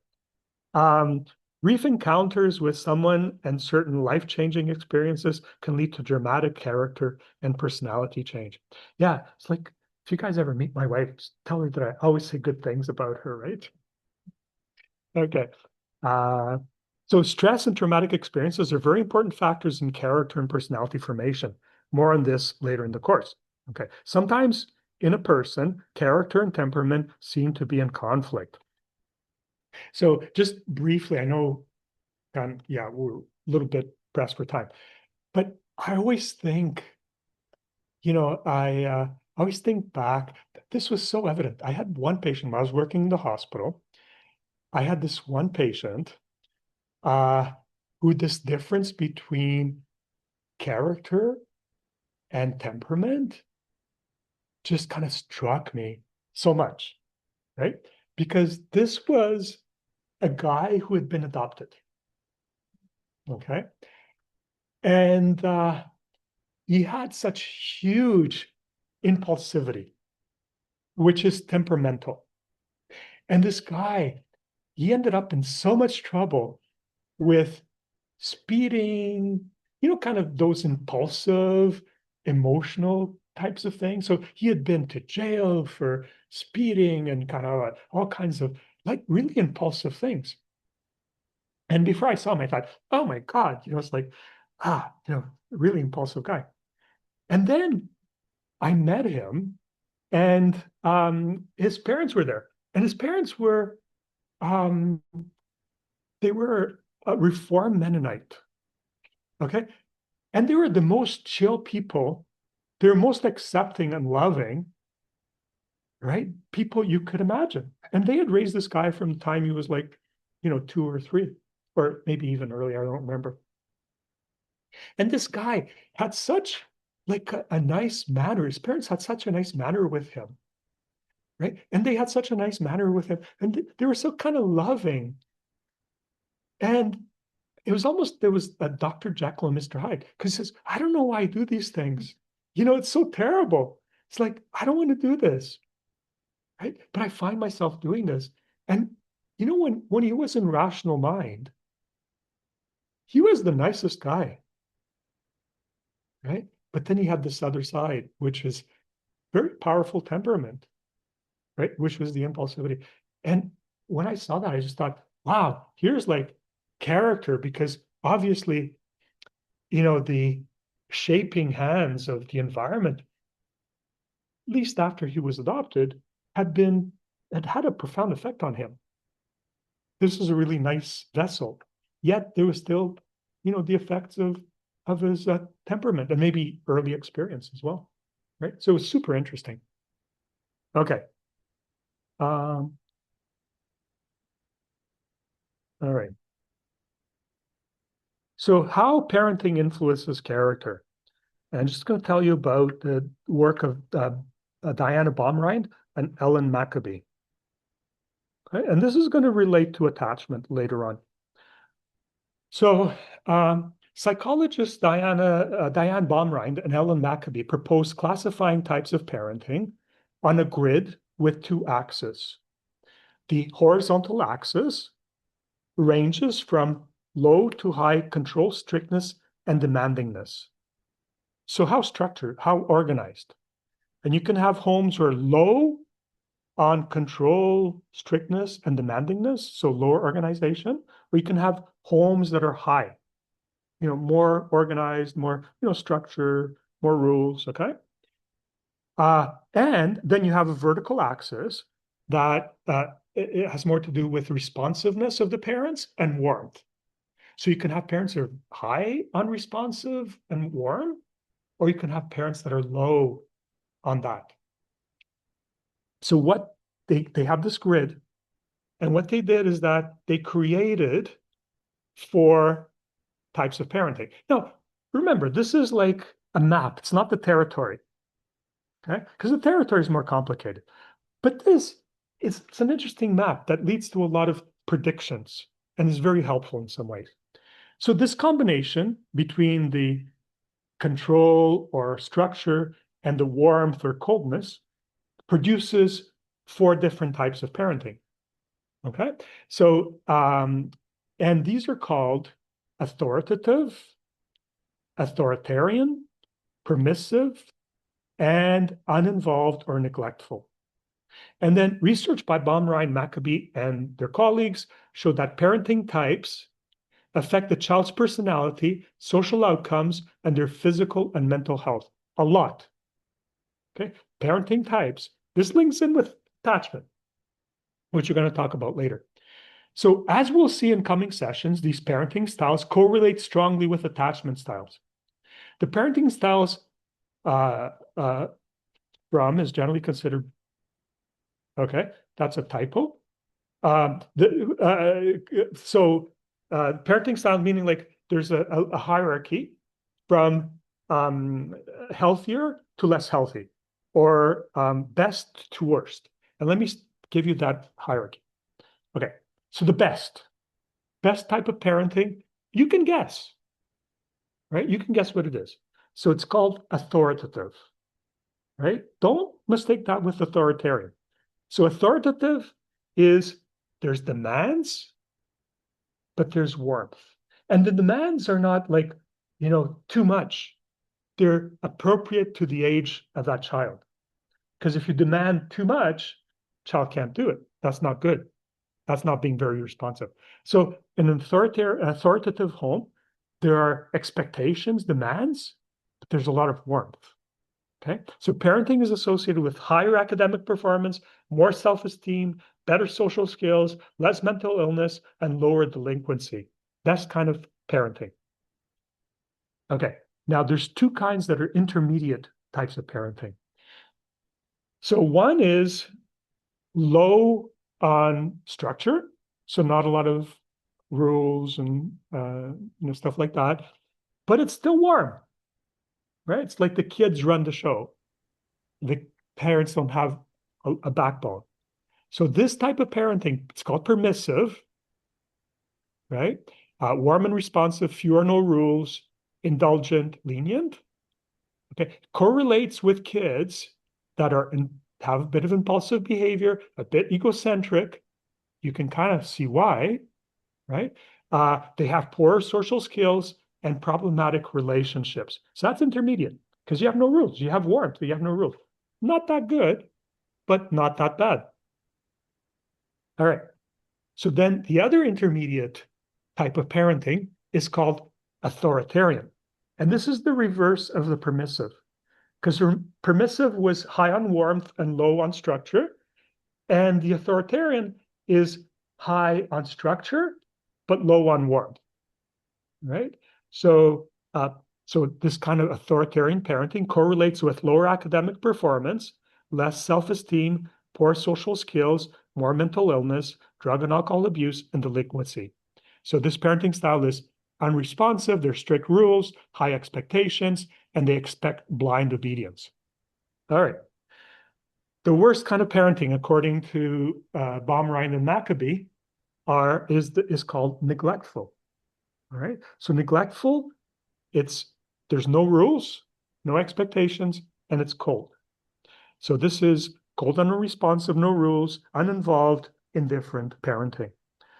And so the outcomes are impulsive. These people are very impulsive, delinquent, drug and alcohol abuse, and suicide. All right. Those are the four kinds of parenting, according to Baumrind and Maccabee. Okay.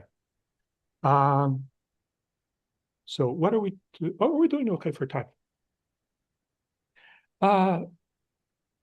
Yeah, I'm just let me just look at other types of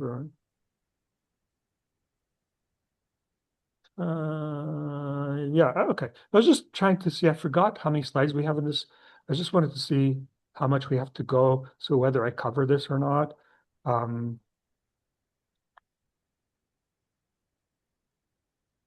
Let me cover this a little bit because I think that's important enough. You guys, we talked about locus of control. Do you remember locus of control? Right? That's really important. So locus of control is where you perceive the control over your life to be. And in a way, it's kind of like, do you feel that, remember that pottery? Do you feel that what you do shapes who you are? Or do you feel that you're totally shaped by the outside? Right? And I think the more you believe that you can shape who you are, the more you're going to try.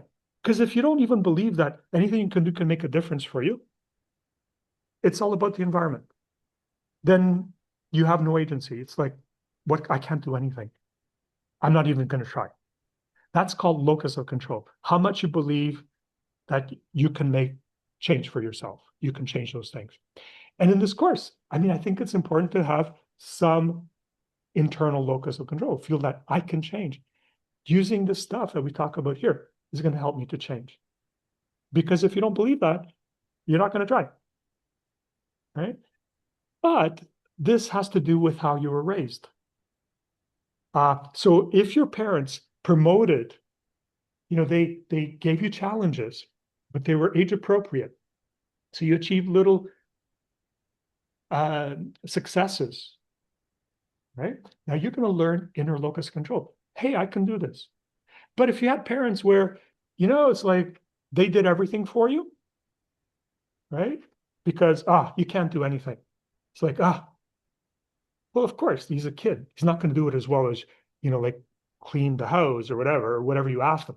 It has to be age appropriate. Or if the demands they put on you are too high, these kids can go, I don't experience any success, right? So they're going to feel like no sense of agency. I can't do anything. It's the world, right?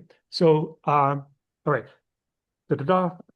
So this was this idea, internal versus external locus control, was introduced by this guy, Julian Rotter. It's the belief that one's actions influence outcomes or effort leads to success. That's called internal locus control and is linked to traits like self-discipline, resilience, problem solving, and optimism. It's associated with greater academic success, emotional well-being, and healthier relationships. If you have an internal locus, if you believe that what you do, that you have agency, integration, you have an internal locus control.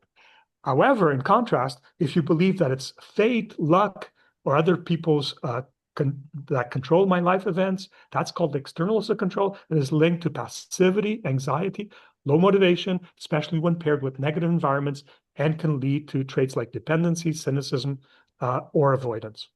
So children raised in chaotic or inconsistent households often develop a more external locus of control, right? Believing that their actions don't matter. In contrast, predictable supportive environments foster an internal sense of agency.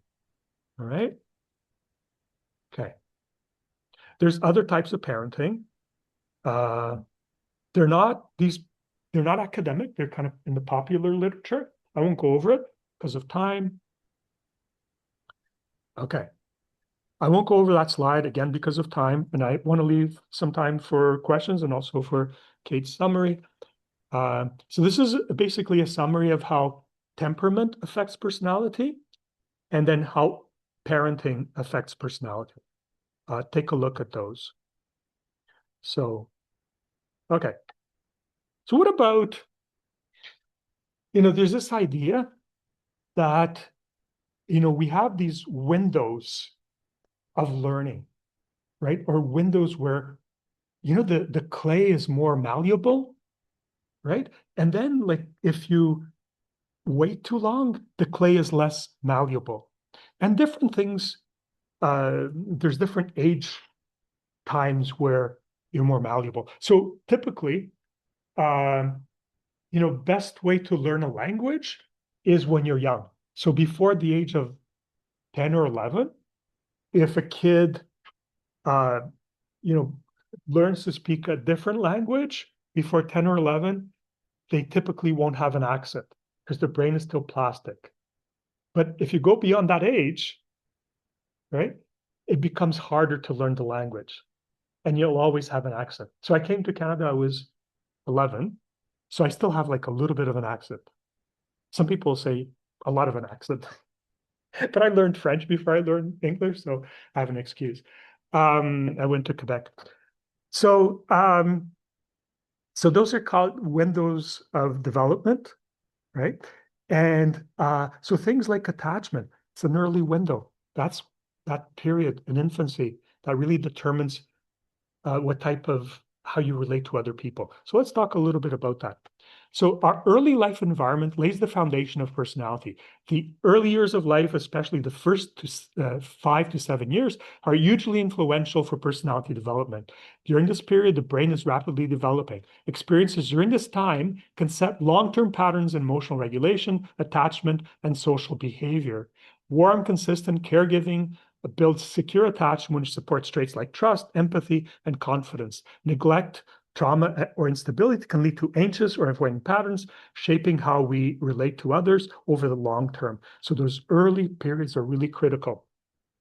It can still change later, but it's going to take more work, because you're more malleable. So, the clay was more malleable. It becomes a little bit less malleable. It can still change, but less malleable.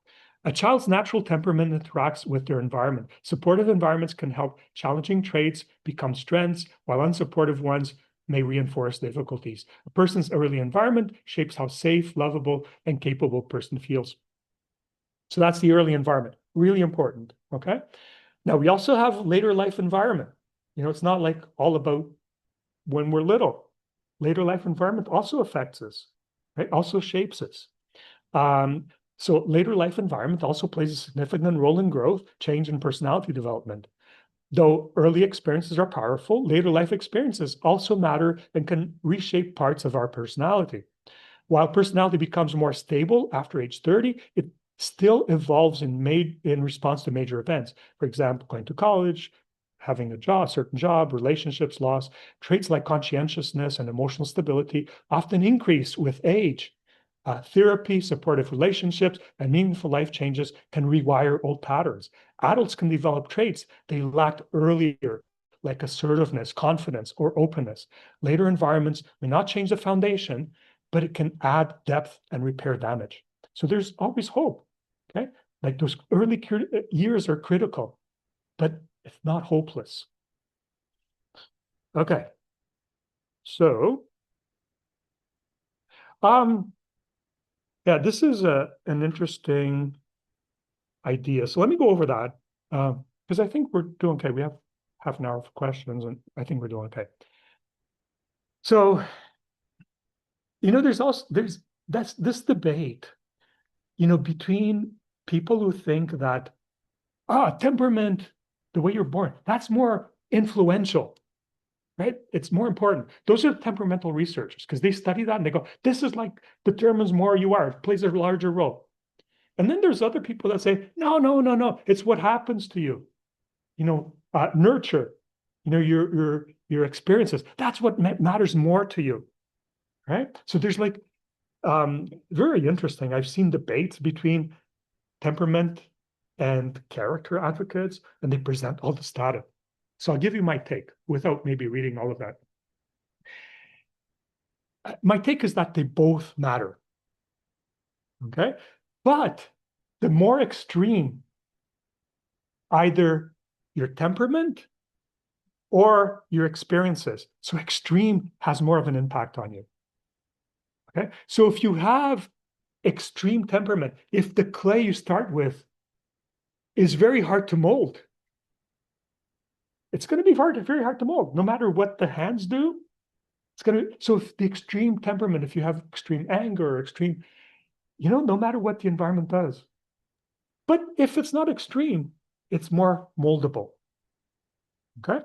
On the other hand, if you have extreme experiences like trauma, stuff like that, that's like taking a hammer to the clay.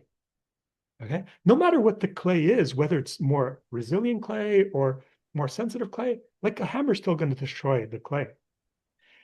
So for most people, both your temperament as well as your experiences play a big role. But if you have like an extreme temperament from the get-go, or if you have extreme experiences, those matter more. Does that make sense? Kind of makes sense to me. I'm never sure whether it kind of makes sense to people, but okay. That's what I say there. Okay. Are there other environmental contributors to character besides parenting? Okay. We already went over this. There's this other environmental factor shaping personality. While parents play a critical role early in life, research strongly supports the idea that personality is also shaped by broader social environment, especially as children grow. This includes peers, teachers, mentors, culture, and media. While early attachment and caregiving form the foundation, personality continues to evolve in response to social experiences beyond the family, especially through peer and cultural interactions. Brenner's ecological system theory argues that personality development occurs within nested systems: family, peers, school, media, community, and cultural values all interacting. And because of time, I won't go through each one of these in detail, but the other factors besides parenting are peers and friends, okay, teachers and mentors, culture, media, and cultural norms, and community norms, generational societal trends, misguided social expectations, and marginalization. Okay, all of those have a huge impact on your personality beyond parenting. All right, I'm going to skip over that because just going to come to integration. That's the last piece. Okay. Anybody recognize that? So this is where the light gets in. There's a crack in everything where the light gets in. Okay. So talk about integration a little bit. So far today, we've talked about temperament, what we're born with, and character, how our experiences shape us.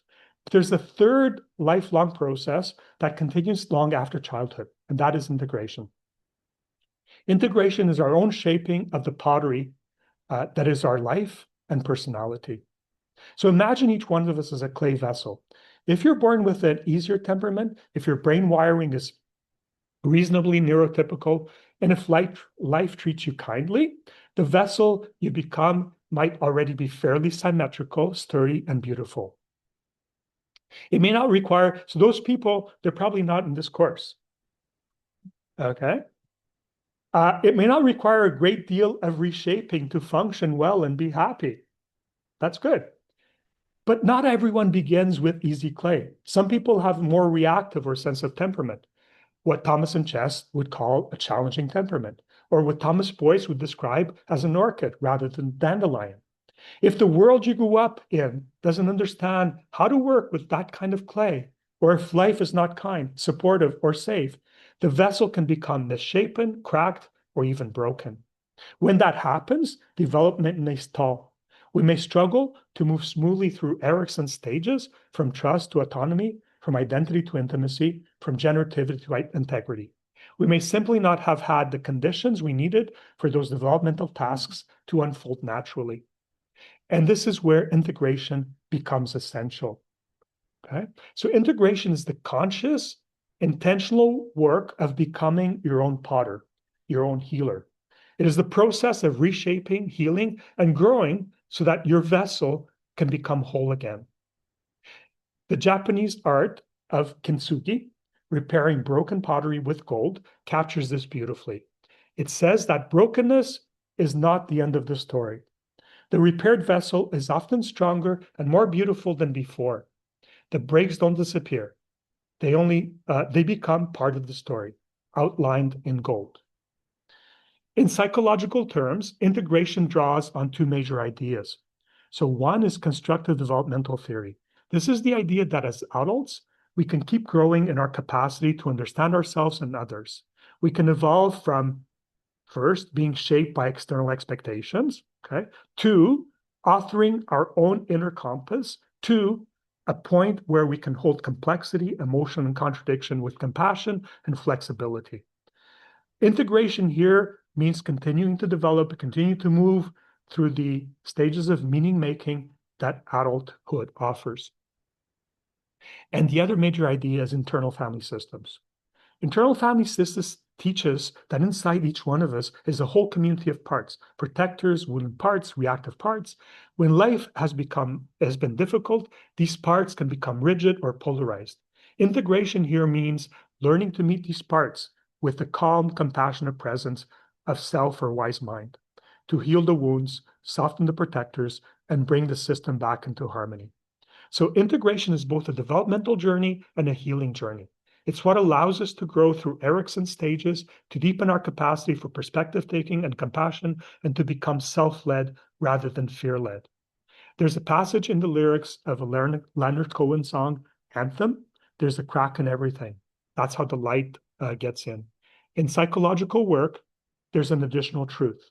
If we're cracked or broken and we don't engage in healing and growth, those cracks don't let in light. They let in darkness. Unintegrated wounds leak shame, fear, and reactivity. Integrated wounds shine with wisdom, humility, and depth. This course is an invitation into that integrative. Oh, the spirit is coming in. This is good. Okay. This course is an invitation into that integrative work, a chance to reshape the vessel of your life, to repair the broken places with gold, to grow into deeper stages of meaning making, and become more self-led from inside out. Integration is not about becoming perfect. It's about becoming whole. And the last thing I'll leave you with is, this is one of my favorite studies. So it's called the Harvard Longitudinal Study. And it's one of my favorite studies because we used to have, when I worked at the hospital, we used to have a conference every year. We invited people to come. And so I got to meet George Valiant, who is distinguished, like the most distinguished psychiatrist I've ever met. He's a Harvard psychiatrist. One of these guys is just like a legend, right? And he was the curator of this study. I mean, the books he wrote just like blew my mind, right? It's like, oh my God, this guy, he's kind of, for me, the archetype of a psychiatrist. Because he wasn't biological. He was just like so well read in so many fields. So I invited him to come and I got to meet him personally at that conference. Were you here for when we invited George Valiant? Was that before your time? Might have been before your time, yeah. So the Harvard Longitudinal Study, also known as the Harvard Study of Adult Development, is one of the longest running studies on human development ever conducted. George Valiant, a psychiatrist and psychoanalyst, curated the study for over 30 years and published key findings about personality, happiness, and growth across the lifespan. The study began in the late 1930s with a cohort of Harvard undergraduates, later expanded to include inner city Boston youth. It followed participants for over 80 years, tracking health, relationships, work, personality, and mental well-being. It was like they had vast amounts of money and they didn't know where this was leading, but they just, did all this beautiful study. They had mountains of data, and now they're using AI to try to extract information from this data. So there are a number of key conclusions from this massive study. Okay, these are the conclusions. So one, personality can change over time, even in adulthood. Traits like neuroticism, openness, and emotional maturity are not fixed. People tend to become more emotionally stable, resilient, and conscientious as they age. Valiant called this a move from egocentric to generative or wisdom-centered living. Second conclusion, mature coping mechanisms can be learned. Over time, people often shift from immature defenses like denial, projection, to mature defenses, humor, altruism, sublimation. These changes are associated with better relationships, physical health, and life satisfaction. Two more conclusions of the study. These are the major conclusions. There's just so many books and studies that have come, or papers that have come from this study. Warm relationships are crucial. The quality of close relationships, more than IQ, income, or status, was the strongest predictor of life satisfaction and emotional well-being. Even difficult personalities become more generous, trusting, and kind later in life if they had loving relationships. And four, change is possible at any age. Some participants became more open-minded, self-aware, and joyful in their 50s and 60s, or even later. Valiant emphasized that positive change is possible throughout life, particularly when people feel loved, supported, or face meaningful challenges. It's never too late to change, he wrote, and some of the most profound personal growth occurs in older adults. Personality is not set in stone. With time, reflection, relationships, and life experience, people can and do grow. Okay, and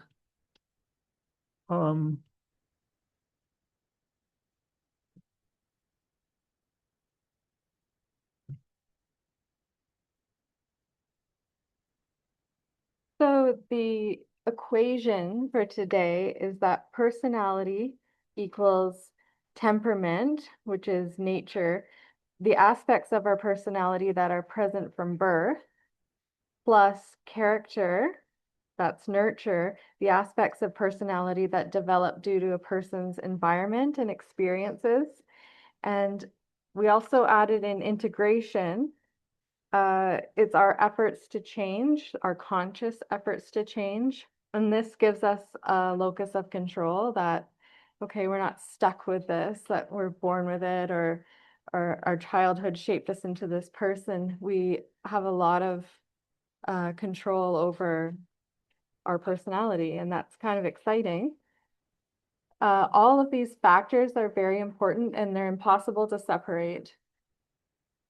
So the challenging child, the orchids, are sensitive to environment and social context, and the easy or the dandelion children are inherently resilient and minimally reactive to adversity. So you might decide that you're a little more of an orchid. I've had an orchid and it's now dead because I could not maintain the conditions it needed to thrive. There are several genes that affect sensitivity to the environment that have been identified. It's part of your genetic makeup. The more orchid genes you have, the more you're affected by your upbringing. We didn't cover epigenetics, but basically, it's the effect of our ancestors' experiences that are passed on genetically to us. And if you find that interesting, you can go back and read the slides. So consider multi-generational trauma. We covered 4 parenting styles. The authoritarian parenting focuses on obedience and punishment. There's a lot of control, but not a lot of warmth. The authoritative, which is considered probably the best style, creates a positive relationship with rules. So there is control, but there's also a lot of warmth. The permissive parents don't enforce rules. There is warmth and love, but not a lot of control. And the uninvolved parents have little guidance, nurturing, or attention. Not a lot of control, no warmth either. So these styles correlate with certain outcomes for the children. And I've included a little chart that just says the parenting traits as well as the child outcomes. So that's interesting. That'll be in the summary. The impact of parenting on personality will be discussed when we learn about attachment later on. And we'll also learn more about the impact of stress and trauma on the formation of personality. So stay tuned for that. All right, so we're perfectly on time. We have 15 minutes for questions. Or we can finish early if there's not a lot of questions. Okay, Shall I stop this before, like, stop oh, recording? yes, please stop and I will log out of there. Okay. There was, I think,